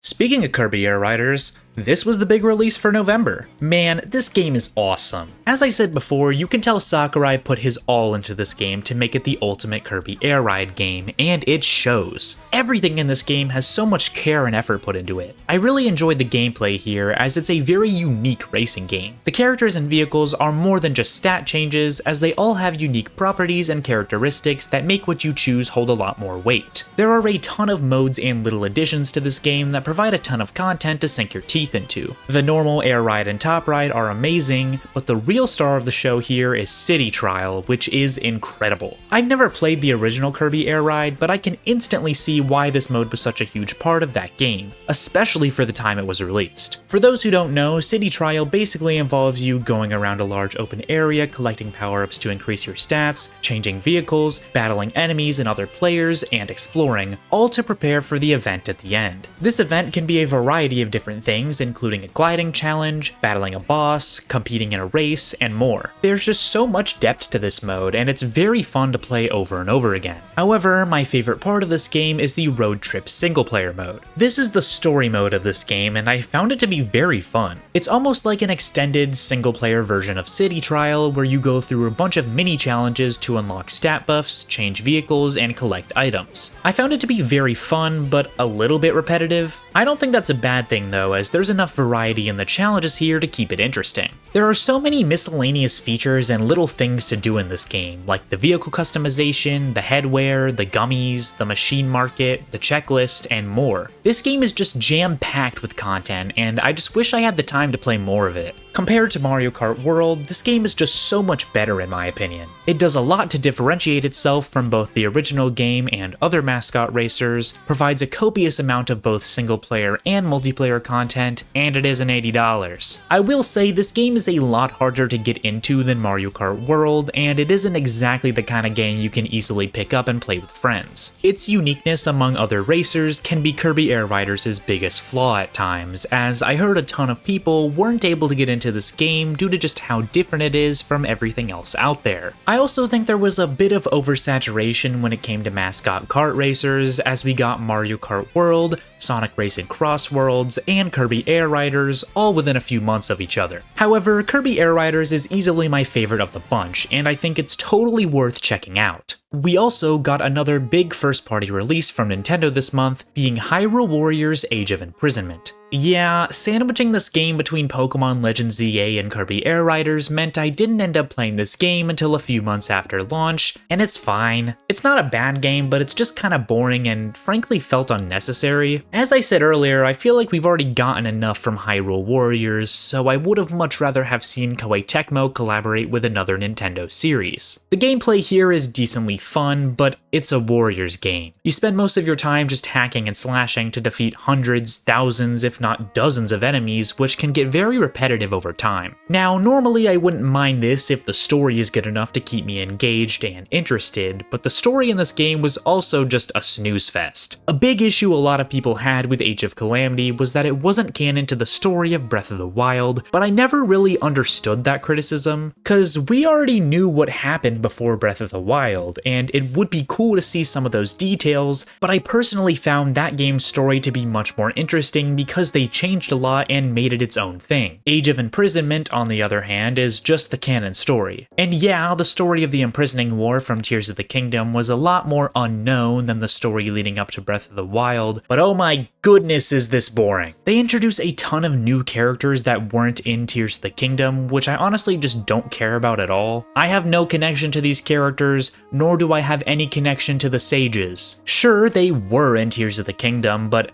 other than Minoru, it feels like we barely got to see anything about them, and in terms of characterization, they were a far cry from the champions in Breath of the Wild. We also only got to play through the events that take place in the past with Zelda and Rauru. We don't get to see any of the new characters introduced in the present in Tears of the Kingdom, nor do we get to see those updated environments or use any of Link's new abilities, cause Link isn't in this game. This game should have been a non-canon adventure, just like with Age of Calamity. Imagine if the game swapped between playing as Zelda and Rauru in the past, and playing as Link and all the other characters in the present. And then, at the end, the two storylines collide in some way, and all of the characters battle together to defeat Ganon in both the past and the present. That would have been so much cooler. It also would have been a much better way to introduce all of the new Tears of the Kingdom elements into a Hyrule Warriors game. But as it stands, this game is just such a waste of potential. I think the combat is fine enough, but the story here really disappointed me, and in the end, I couldn't bring myself to finish the game after playing for over 15 hours, cause I was just so bored. If you really like this type of game, or if you're a Zelda super fan, maybe this one will interest you more than it did me, but I just didn't think this game was anything special. In terms of third-party releases this month, we saw the release of a bunch of Switch 2 editions for Switch 1 games, Yakuza Kiwami 2, Dragon Ball Sparking Zero, SpongeBob Titans of the Tide, and Tomb Raider Definitive Edition. Tomb Raider was nice to see come over, and while I didn't play the game on Switch 2, I actually played this game for the first time on PC semi-recently, and I thought it was great. It's also relatively cheap because it's an older game, so if you're a fan of games like Uncharted or The Last of Us, this might be a good pickup for you if you haven't played it already. The new update for Pikmin 4 was also released this month, and it fixed a lot of the issues I had with the game. As the trailer from October said, this update added decor Pikmin, a photo mode, and a harder difficulty, but there were a few other tweaks made as well that really improved the experience. For one, you can finally turn off the lock-on feature, which is a huge issue that many had with the game at launch. You can also more easily skip the opening of the game if you've already played it, which is nice, and they added what is effectively a New Game Plus mode, where you can have all of your upgrades and abilities unlocked from the beginning. I'm so glad they added this, as this is something that I've been wanting since the game came out, and I really didn't think it was something they would ever include. Of course, there are still issues that this game has, like the 3-type limit and enemies not respawning in areas, but those issues didn't bother me as much as the easy difficulty and lack of a New Game Plus mode. This update was basically made for me, and I didn't play it until months after release. Yeah, there was just a lot going on with me when it came to school and other game releases at the time, so I didn't end up getting to this one for a while, but I think it's an amazing update. Metroid Prime 4 and Pokemon Pokopia also received pretty beefy trailers this month. When it came to Metroid Prime 4, I thought the game looked great, but as more and more stuff started to come out about it, I became more worried. The desert and bike sections seemed pretty out of place for a Metroid game, and the NPCs with unbearable Marvel movie-esque dialogue didn't look great. I was still optimistic about this one though, as people who had played the game said everything else was great. What also looked great was Pokemon Pokopia. This game got an extended trailer that showed a ton of stuff about the game and how it would work, as well as revealing the release date of March 5th, and the fact that it was going to be a game keycard. I'll get to that part in a second, but the game itself looked incredible. I was super excited to try out everything it had in store, as it seemed to be taking one of my favorite game franchises and turning it into a deep and creative cozy game. But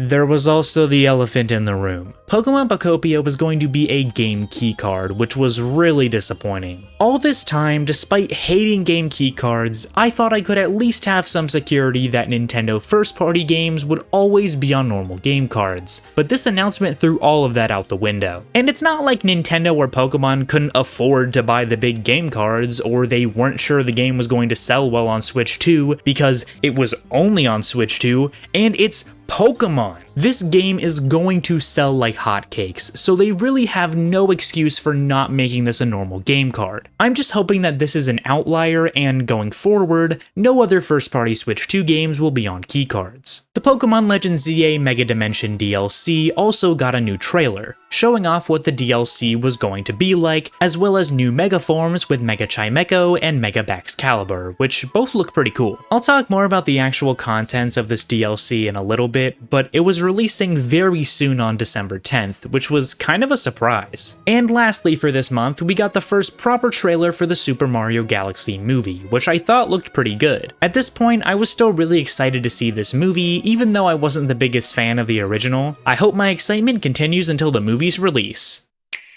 This month was pretty light on news, but we did see some new releases with Metroid Prime 4 Beyond and the Mega Dimension DLC for Pokemon Legends ZA. Metroid Prime 4 was a bit of a controversial game, to say the least. Things like the open desert area, the bike, and the insanely annoying NPCs made this game not really feel like a Metroid game at times. The isolating vibe of previous entries is completely gone here, as you have a character accompanying you in almost every area. These elements don't ruin the experience, and the moments where you're just in a traditional area exploring without an NPC constantly making unfunny quips were easily the best in the game, and did make up the majority of the experience. I'm gonna be honest though, I've never been a big fan of the Metroid Prime series. I played the remaster of the first game a few years ago, which is widely considered to be the best, and while I enjoyed my time with it, I didn't consider it to be the 10 out of 10 masterpiece that many had claimed it was. After trying another entry in this series with Metroid Prime 4, I just don't think Metroidvania games translate that well to a 3D space to me. I just don't find the combat or platforming to be as enjoyable as 2D Metroid games, and the exploration just isn't as fun to me. I do think Metroid Prime Remastered and Metroid Prime 4 are both good games, with the first game being a lot better of course, but I just don't think this sub-series of Metroid is for me. I liked Metroid Prime 4 enough to beat it, and I even put it relatively high on my 2025 ranking list, but after having a few more months to think about this game, I've begun to sour on it a bit. I do think Metroid Prime 4 does some cool things, like the psychic abilities, but after beating it, I don't feel like it made the mark on the series that it should have. I mean, this is Metroid Prime 4 we're talking about, but to me, it kinda just feels like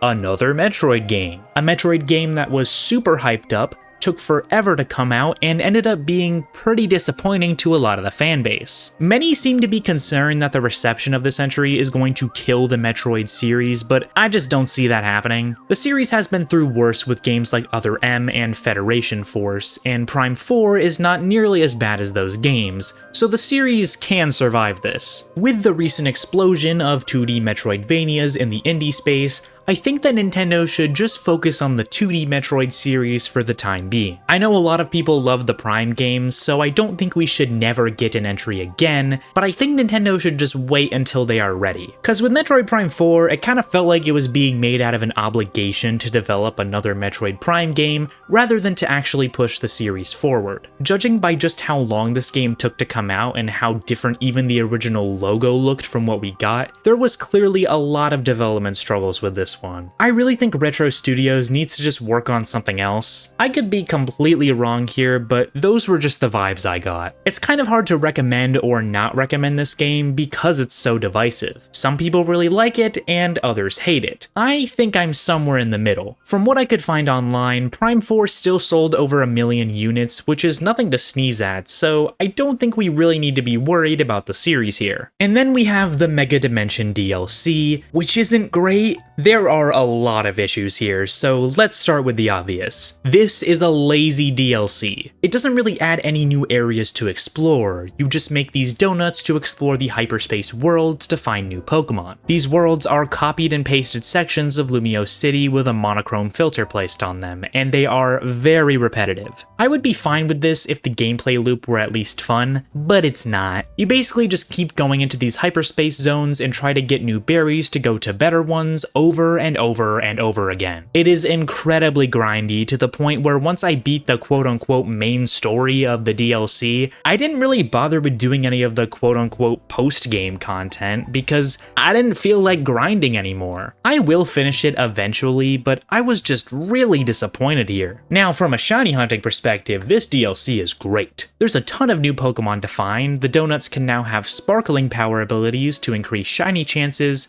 and you can even shiny hunt some of the legendaries available in the quote-unquote post-game. However, most players don't spend a lot of time shiny hunting, and as this DLC stands from a more casual perspective, it's pretty lackluster. I do think most of the new megas they added are great, and seeing a few Gen 9 Pokemon get megas was pretty cool, but it wasn't enough to save this DLC, especially considering it was $30. While I still would have had my problems with it, if this DLC were just the post-game of Legends EA, I think people would have perceived it a lot better, because there is a lot of content here, which wasn't really seen in the post-game of base Legends EA. And considering this DLC was most likely pretty much done when it was announced back in September, before the base game even came out, this could have just been included there instead of being a $30 DLC. I think there is value here if you liked Legends EA, but just be prepared for a very repetitive and grindy experience. For third-party games this month, we saw the release of Marvel Cosmic Invasion, Assassin's Creed Shadows, Octopath Traveler 0, The Rogue Prince of Persia, and Sonic Racing Cross Worlds finally came out for the Switch 2. It shocks me that the game took this long because it launched on Switch 1 day and date with the other consoles. Regardless, this game is pretty fun, and I've really got to check out a lot of the updates they've added post-launch. Mario Kart World got a new update this month that allows you to pick custom items and also changes the course layout of some of the intermission tracks, specifically the ones connected to Koopa Troopa Beach. This was a really strange addition, but I was happy to see Nintendo update some of the intermission tracks to make them more interesting. Wario World was added to Nintendo Classics this month, which is strange because this wasn't a game that was shown off in the initial preview of games that would be added to the GameCube service. Regardless, this was still cool to see, and I've really got to give this game a shot because it looks really wacky and unique. And with that,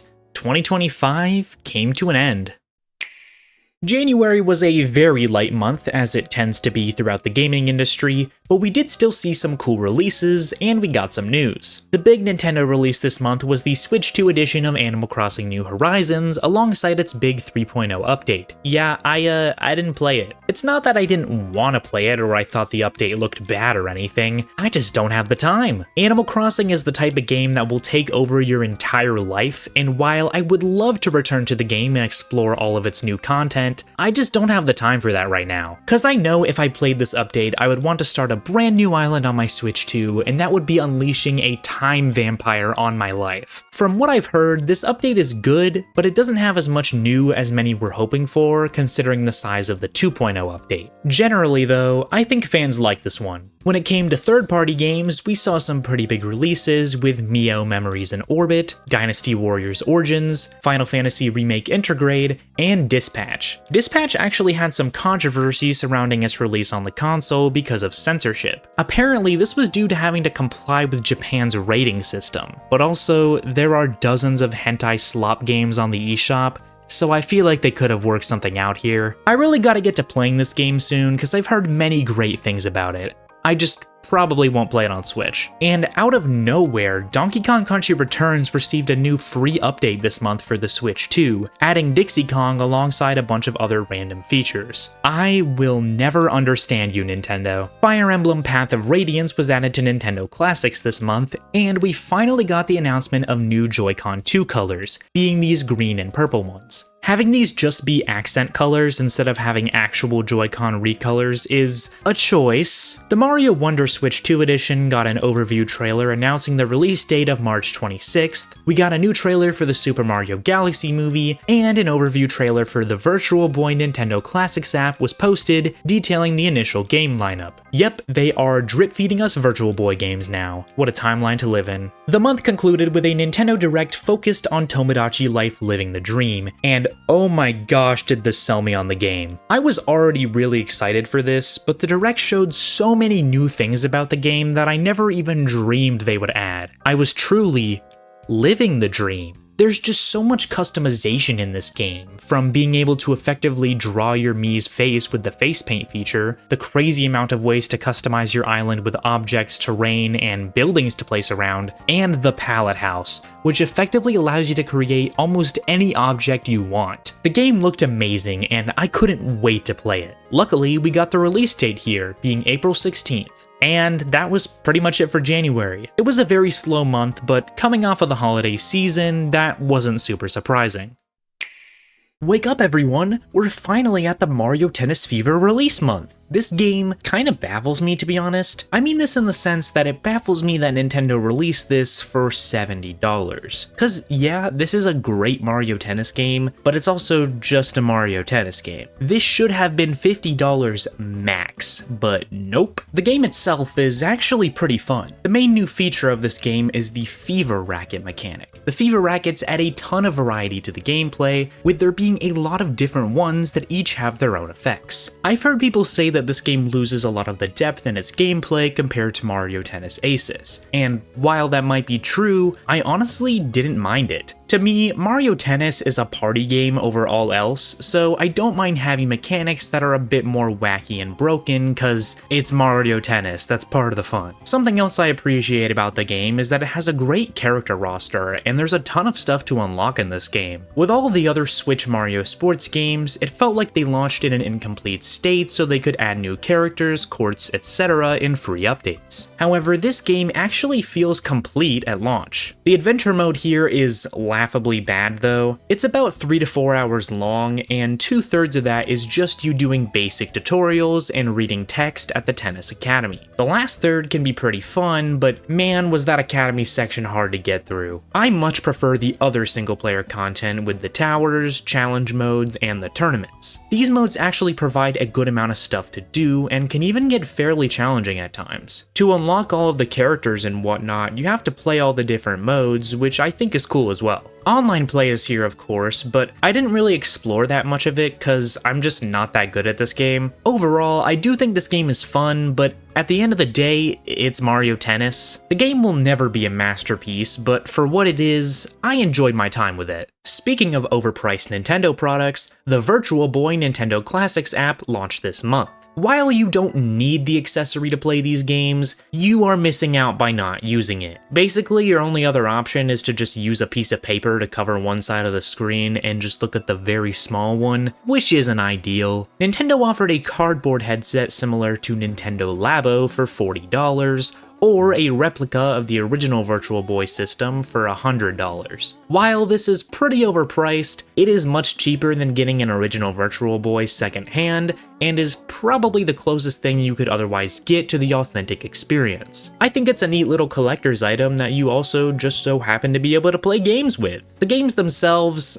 I mean, they're Virtual Boy games. There isn't that much to these, but to me, it's about the experience. Actually using the headset to play these games was a lot cooler than I thought it would be. Of course, most of the problems with the Virtual Boy, like having to push your eyes up against it to play and the all-red screen, are still present. But overall, this is pretty much the most I could ask for when it comes to having Virtual Boy games on modern hardware. The accessory is nice and high quality, but I do wish it were a lot cheaper. Speaking of cheaper, Xenoblade Chronicles X Definitive Edition Nintendo Switch 2 Edition was announced and released this month. Is this the first game to have 2 instances of the word edition in its title? Despite only being a $5 upgrade, I didn't pick this one up. I just played through the game a few months back, so I had no desire to play it again, especially since it's a long RPG. It's pretty frustrating because they clearly could have put out this upgrade closer to the launch of the original game, but they just chose not to. Also, Why is this $5? The only thing it adds is better frame rate and resolution, which is the same for almost all of the standard Switch 2 updates,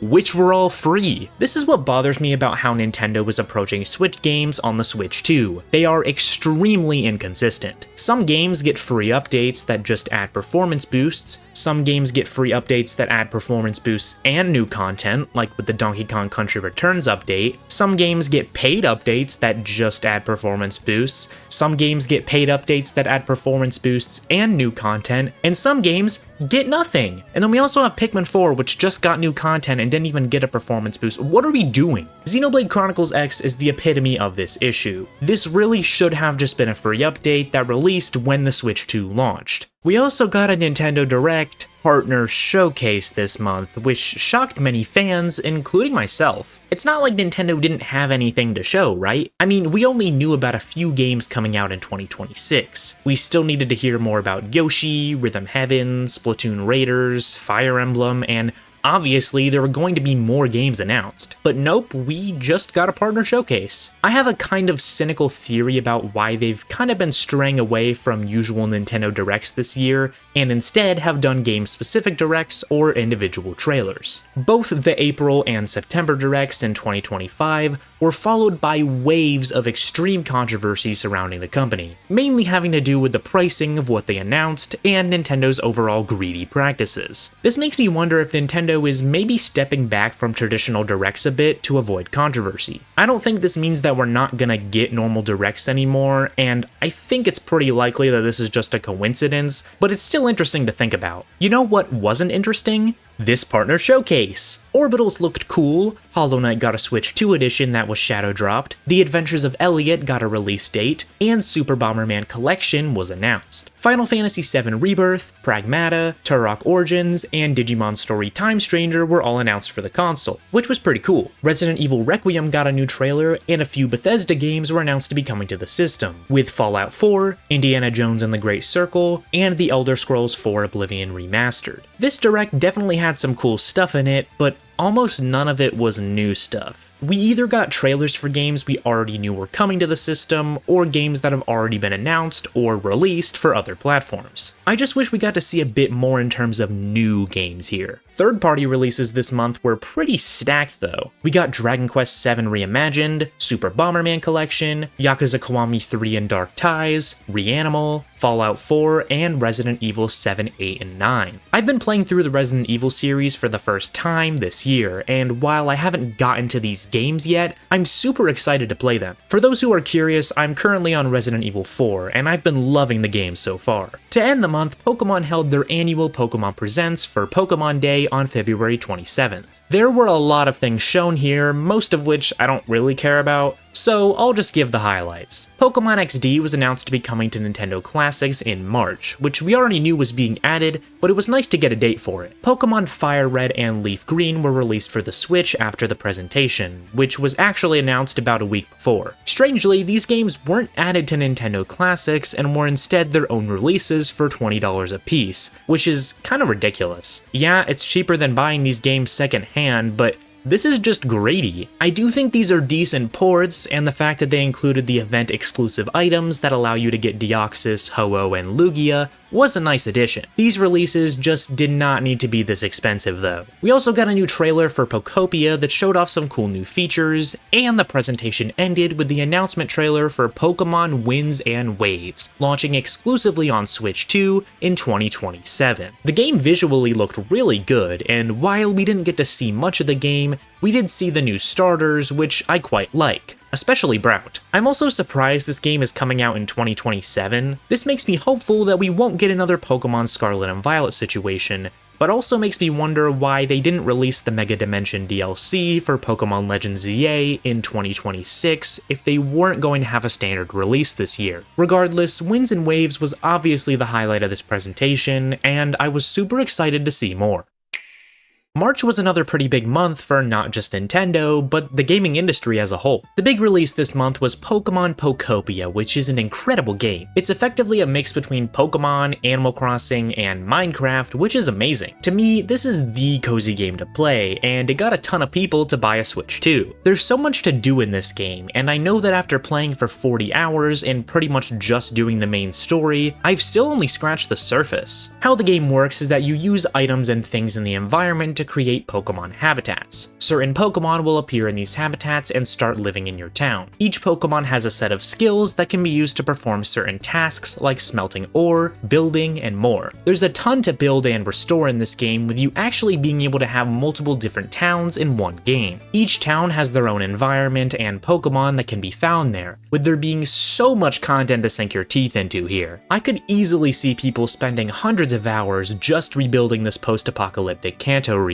You can build houses for your Pokemon to live in too, which you can also decorate to your heart's content. And that's not even talking about the multiplayer. You can have friends come to your town and see what you've made, but you can also create your own separate town with friends called a Cloud Island. You basically are given a big open area and are told to go crazy, which is really nice. Again, even though I spent over 40 hours in this game, it still feels like I've only scratched the surface of what there is to do here. I really want to play more of this game to at least try to complete the Pokédex, because my favorite part of this game was building the different Pokemon habitats and repopulating my town. This is easily one of my favorite Pokemon games, and in my opinion, might even be better than Animal Crossing. This game, alongside Donkey Kong Bonanza, are the big reasons to buy a Switch 2. And even though the game is $70, there is so much to do here that I think this might be one of the few games out there to actually be worth that price. The other Nintendo release this month was Super Mario Bros. Wonder Nintendo Switch 2 Edition, plus Meetup in Belleville Park. This is another mouthful, but I actually think the Switch 2 Edition is great. In fact, I think it might be the best one we've seen yet. This upgrade adds the playable character Rosalina, new boss fights with the Koopalings, a ton of single-player challenge stages, and a bunch of different multiplayer minigames to play with friends, both competitively and in co-op. The thing that I love most about the Switch 2 Edition is that it fixes most of my issues I had with the original game, though there weren't really many because the game was already amazing even before the upgrade. I wasn't a big fan of the boss fights in the original game because they reused Bowser Jr. a lot and there wasn't even a boss fight in every world. Now they've added the Koopalings, which provides 7 new boss fights that each have their own creative gimmicks and are overall some amazing fights. I also wish the challenge and multiplayer modes from the new Super Mario Bros. Series were in the original game, and now there are so many different modes here alongside a ton of single-player challenge stages that can be pretty difficult by the end. I do have some criticisms with Belleville Park, mainly having to do with how they made collecting flowers to make decorations for the park a gacha system.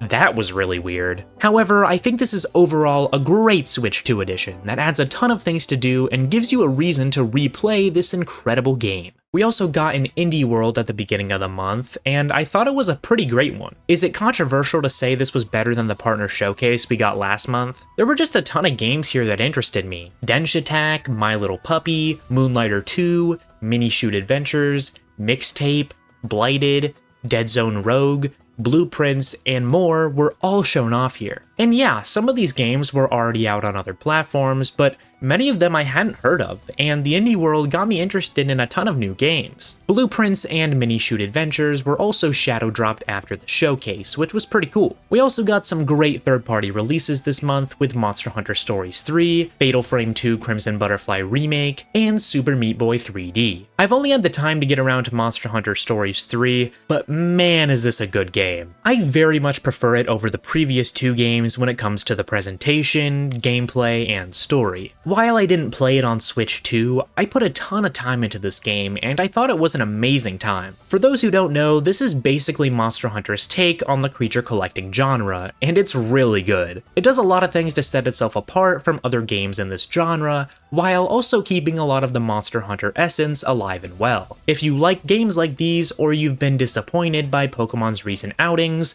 this game is a huge recommendation from me, and I think it's a good way to get into the Monster Hunter series. A demo for Tomodachi Life Living the Dream also came out this month, which was great. It didn't allow you to play a ton of the game, but you could mess around with the Mii creator, and wow, this thing is robust. There is so much stuff you can do with this thing to the point that it's basically a full-fledged art creator. The game would release pretty soon, so I'll save the rest of my thoughts regarding this game for then, but needless to say, I was very excited to play this one, and I thought the demo was amazing. Pokemon XD Gale of Darkness was also re-released on Nintendo Classics this month, which was pretty cool. And at the very end of the month, a new update for Mario Kart World added Bob-omb Blast as a new battle mode. It is kinda pathetic that it took them 10 months to add what is arguably the easiest battle mode to implement because it's basically just balloon battle with only bombs, but I'll take what I can get. In terms of other news this month, Yoshi and the Mysterious Book and Pokemon Champions both got new trailers this month that revealed their release dates, with Pokemon Champions launching on April 8th and Yoshi and the Mysterious Book releasing May 21st. What was interesting about Yoshi though was that this game was actually going to be cheaper digitally. Yeah, this game was announced to be $70 physically and $60 digitally, which at first I thought was kinda scummy as I'm a physical collector, but it actually turned out to be kind of a good thing. A few more games I'll talk about in this video got similar treatment, where they are cheaper digitally than they are physically. However, a few retailers like Amazon and Walmart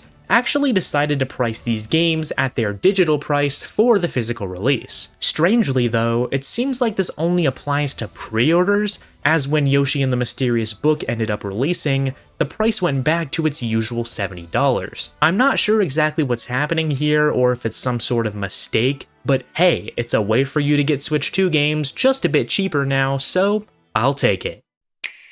The big release for April was Tomodachi Life Living the Dream. I love this game, but it also has its fair share of issues. I'll talk about the good first though. In almost every way, it is a perfect sequel to the original game. It adds so much more customization, you can completely change your island in any way you want, they added the ability to choose which genders your Miis are attracted to, and the Mii Maker, oh the Mii Maker. This thing is incredibly deep and it is amazing what you can make with it. The amount of creativity you can put into this game is great, and is definitely the highlight for me. The fact that Nintendo also didn't put any censorship filters on the game is also nice, and you can have the Miis say whatever weird and wacky things you want. The little quirks allow you to make your Miis feel more unique, and you can give a variety of objects to your Miis as well. This game is just awesome through and through, but it isn't perfect. For one, the game can get kinda repetitive when it comes to interactions between Miis. You can also only have 70 Miis on your island, which doesn't really bother me, but I know that was upsetting for many players. The concert hall is missing from this game, which is super unfortunate as that was something I loved about the original. You also can't share any of your creations online,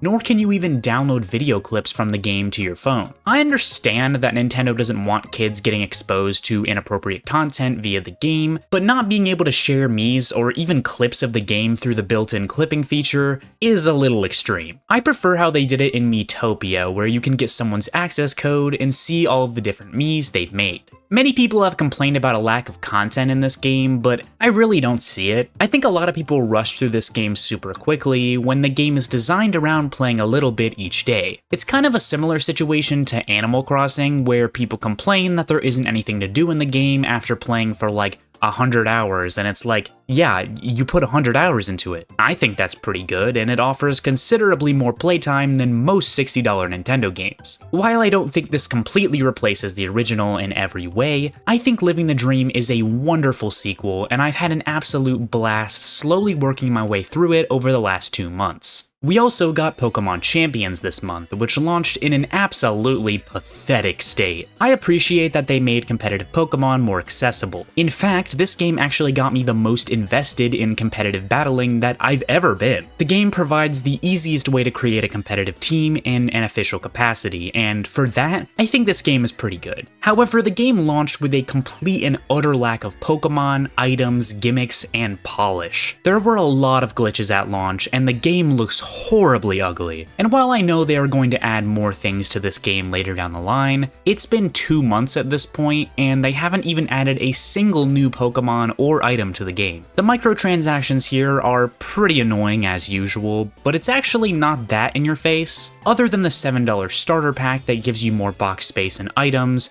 there really isn't much to buy other than the Battle Pass, which is pretty much just items that you can easily obtain normally or cosmetics. I'm excited to see where this game goes in the future, but At this point, it's not in a great state, and I think it's very much simplified the competitive format. We also saw the release of the Super Mario Galaxy movie, which isn't a game, so I'll only talk about it briefly. I didn't like this one that much. I thought the original movie was okay, but I wish it had a bit more character to it than just being a Mario reference fest. However, I was able to appreciate that movie for what it is, and I didn't mind it. The sequel is where I draw the line though. The entire movie feels completely disconnected and random, and it barely adapts the Galaxy games in any meaningful way. It doesn't feel like anything happens in this movie, as it's just Mario and friends getting into wacky hijinks. Yoshi is introduced and does basically nothing other than be marketable, and Rosalina, the Mario Galaxy character, gets barely any screen time in this film. Also, making Peach and Rosalina sisters is so dumb. The references in this movie feel so forced, like they want you to point at the screen with your mouth agape. Seeing Star Fox was cool, but I wish Nintendo themselves didn't spoil this before the movie even came out. Overall, I'm not a huge fan of this film. I understand why people like it, but when I am watching a movie, which is a story-based medium, I want a bit more story to be present. In terms of other news, Rhythm Heaven Groove got a new trailer and release date of July 2nd, but I somehow didn't hear about this until days after the fact. Nintendo only showed this trailer on Nintendo Today and never actually posted it on YouTube. Almost nobody I knew had heard that this game got a release date, which is just mind-boggling to me. I don't think I've seen a single other Nintendo game have this bad of marketing, and it really shows the problems with Nintendo today. However, I am still excited to play it when it comes out. Splatoon Raiders also got a new trailer with a release date of July 23rd, and it looked really good. This was one of those games that was going to be cheaper digitally, but also had a reduced price in general, with it being $50, which was really nice. I am super excited for this game to come out. In terms of third-party releases, we got Content Warning, Haste, Darwin's Paradox, Mouse PI for Hire,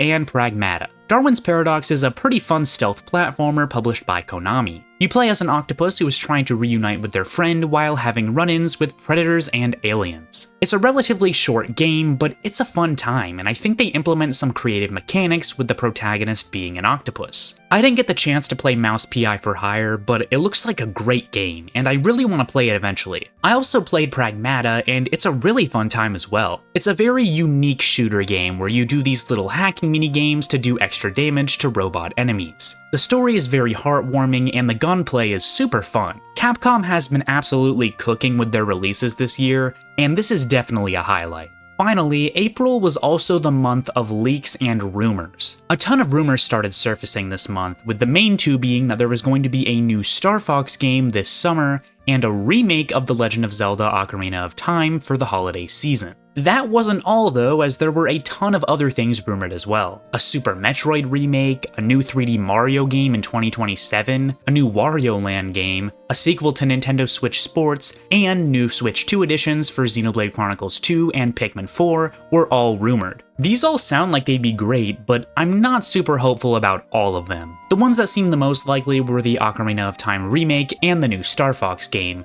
but we would just have to wait and see if these rumors were real or fake. Okay, so the Star Fox rumor was entirely real. Early in May, Nintendo randomly held a Star Fox Direct with basically no notice that announced a new remake of Star Fox 64 that would be launching in June, just titled Star Fox. It made sense that there would be a new Star Fox game after he appeared in the Mario movie, but another Star Fox 64 remake made some fans upset. And while I definitely agree that it would have been cooler to get a new game, I think this remake looks great. The characters look a bit weird, but they are growing on me. Except for Falco, he looks horrifying. I think they just wanted to test out how Star Fox would perform to see if they want to make a new game. Plus, Star Fox 64 is extremely iconic and makes up like 50% of the series with its retellings and remakes, so it makes sense. I'm excited to play this one, and it was another $50 release, which I can appreciate. However, Nintendo ended up announcing that they would be increasing the price of the Switch 2 from $450 to $500. $100, which was pretty unfortunate.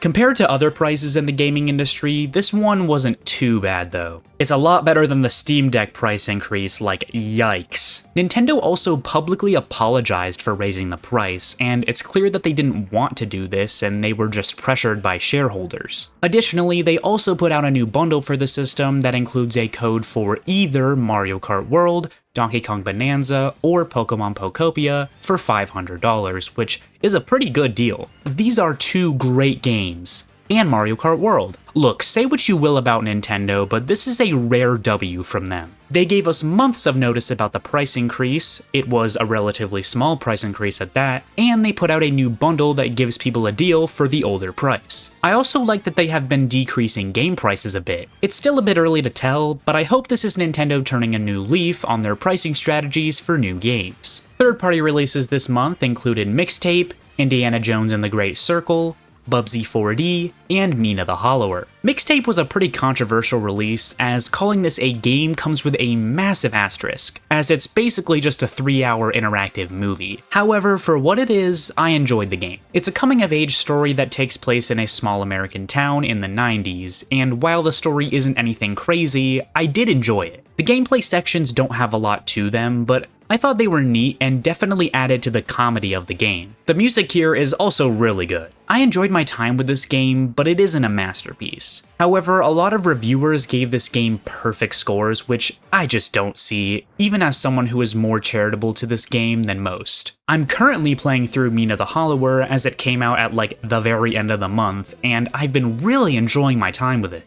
This is a great 2D Zelda-like game that has a ton of cool mechanics, amazing music, and very engaging combat that can provide a good bit of challenge. Even though this game experienced a pretty weird delay, being pushed back by 6 months very shortly before release, I think it was totally worth the wait. I have a feeling this will be the standout indie game from this year that people are going to be talking about for a while. It's great. Nintendo also announced a new mobile app this month with Pictonico. It's like a mix between Face Raiders and WarioWare, which I think is pretty neat, but this is also such a weird and random release. I haven't tried it out yet, and I'm not sure if I will, to be honest, but it looks interesting, and that was pretty much it for May, right? Fine, I'll talk about Yoshi. Yoshi and the Mysterious Book was the big Nintendo release for this month, and I'm very mixed on it. I think it's a unique direction for the Yoshi series to take, as the gameplay focuses more on puzzle solving and figuring out the different behaviors of the enemies than platforming. This is neat, but I think it can get pretty repetitive and boring over time. A lot of the enemies in this game are pretty cool and lead to some unique gameplay mechanics, but the game is also super easy. In some ways, I wish this was just a traditional platformer, but I appreciate what the game is trying to do. The storybook art style also looks really good, and the soundtrack is nice and whimsical as always with Yoshi games. There's also surprisingly a decent amount of content here, with there being 10 worlds that each have a few enemies each, as well as some other stuff to do. This does not mean that the game is worth $70 or even $60 for the digital release, as yeah, there's not a lot of content here, but for a Yoshi game, it has a bit more than I thought it would. If you want to try to discover everything about each creature, it'll take you a while, but I would not recommend doing that, as I could barely get myself to go through all of the worlds while discovering the bare minimum. I like that Nintendo tried to do something new with Yoshi, but I don't think this is exactly what the series needed, and I hope that one day the series can get the love it deserves instead of being banished to the depths of Goodfeel. Or just re-release Yoshi's Woolly World. Like, please Nintendo, you cooked with that one, and you just refused to put it on the Switch. And with that, the first year of the Nintendo Switch 2 came to an end. So now that I've had a full year with the Switch 2, how do I feel about the console? I really like the hardware here, and it is a clear upgrade from the Switch 1, but I do think the library is a little lacking. Not in the way that the Switch 2 doesn't have any games, it has quite a few, but they aren't the hard-hitting system sellers that should be releasing in the first year of a system. Donkey Kong Bonanza, Pokemon Pokopia, Kirby Air Riders, and maybe Mario Kart World are the only games I would consider to be system-selling titles. And even then, Mario Kart World is an insanely overpriced game that was a bit of a controversial release, and Kirby Air Riders is a game that won't be for everyone. The lineup could be worse, but I think Nintendo focused too much on smaller scope games and Nintendo Switch 2 editions in the first year of this console. Hyrule Warriors Age of Imprisonment, Mario Tennis Fever, and Yoshi and the Mysterious Book are decent games, but they don't have enough to be worth $70 and are pretty niche in terms of their appeal. Pokemon Legends ZA, Metroid Prime 4, and Tomodachi Life Living the Dream were all decent releases that help fill out the release schedule, but those are also Switch 1 games at their core. The Switch 2 editions they've put out have also been pretty lackluster, and I feel like a lot of them should have just been free updates.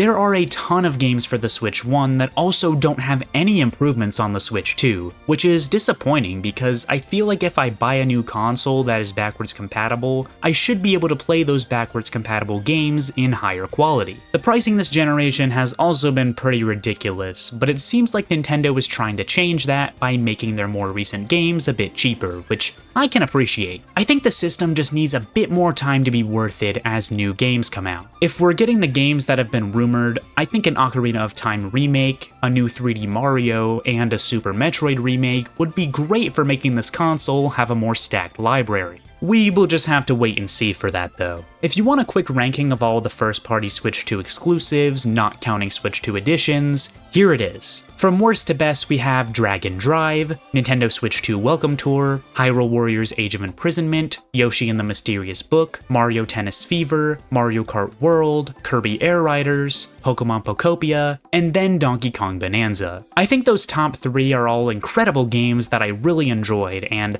I would totally recommend picking up the Switch 2 for them if you haven't already. The big new features of the console, being game chat and mouse mode, are pretty underutilized. I can accept that game chat just isn't for me, but mouse mode on the Switch 2 is not as cool as I thought it would be. Not a lot of games use it, and the ones that do, like Metroid Prime 4 and Pokemon Pokopia, made the controls pretty cumbersome by using mouse mode, even when playing on a desk. In general, I like to play most games with a controller, even when I play on PC, unless the game works better with keyboard and mouse, of course. Hopefully we can see the feature implemented better in a future Splatoon or Pikmin game or something. The third-party support for the system has been great, with a lot of games coming over, but most of them being game keycards has deterred me and many others from getting many third-party games on the system. If anything, I think this year with the Switch 2 has made me rely less on Nintendo for game releases than ever before. When I got an Xbox Series S in 2022 and eventually a PC in early 2024,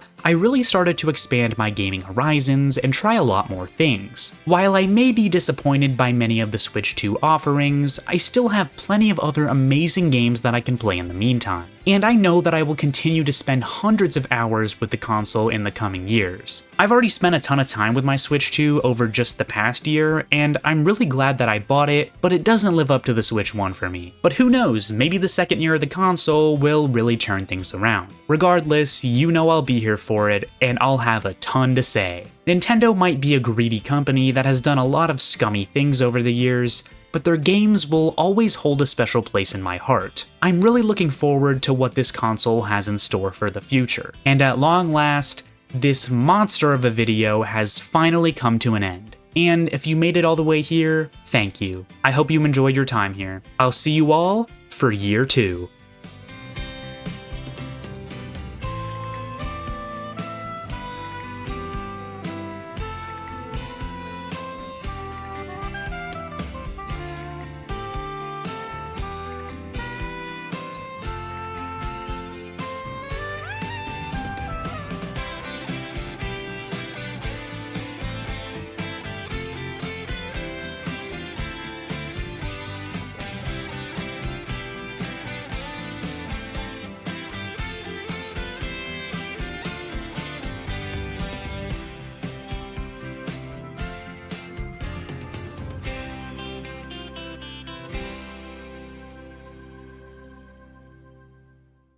Thank you guys so much again for watching to the very end of this video. This is my usual, unscripted yapping that I do post-editing the entire video.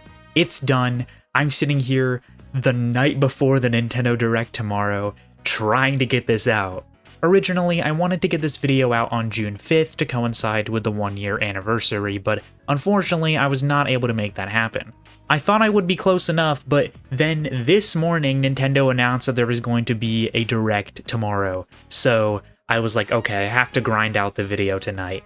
And so here we are.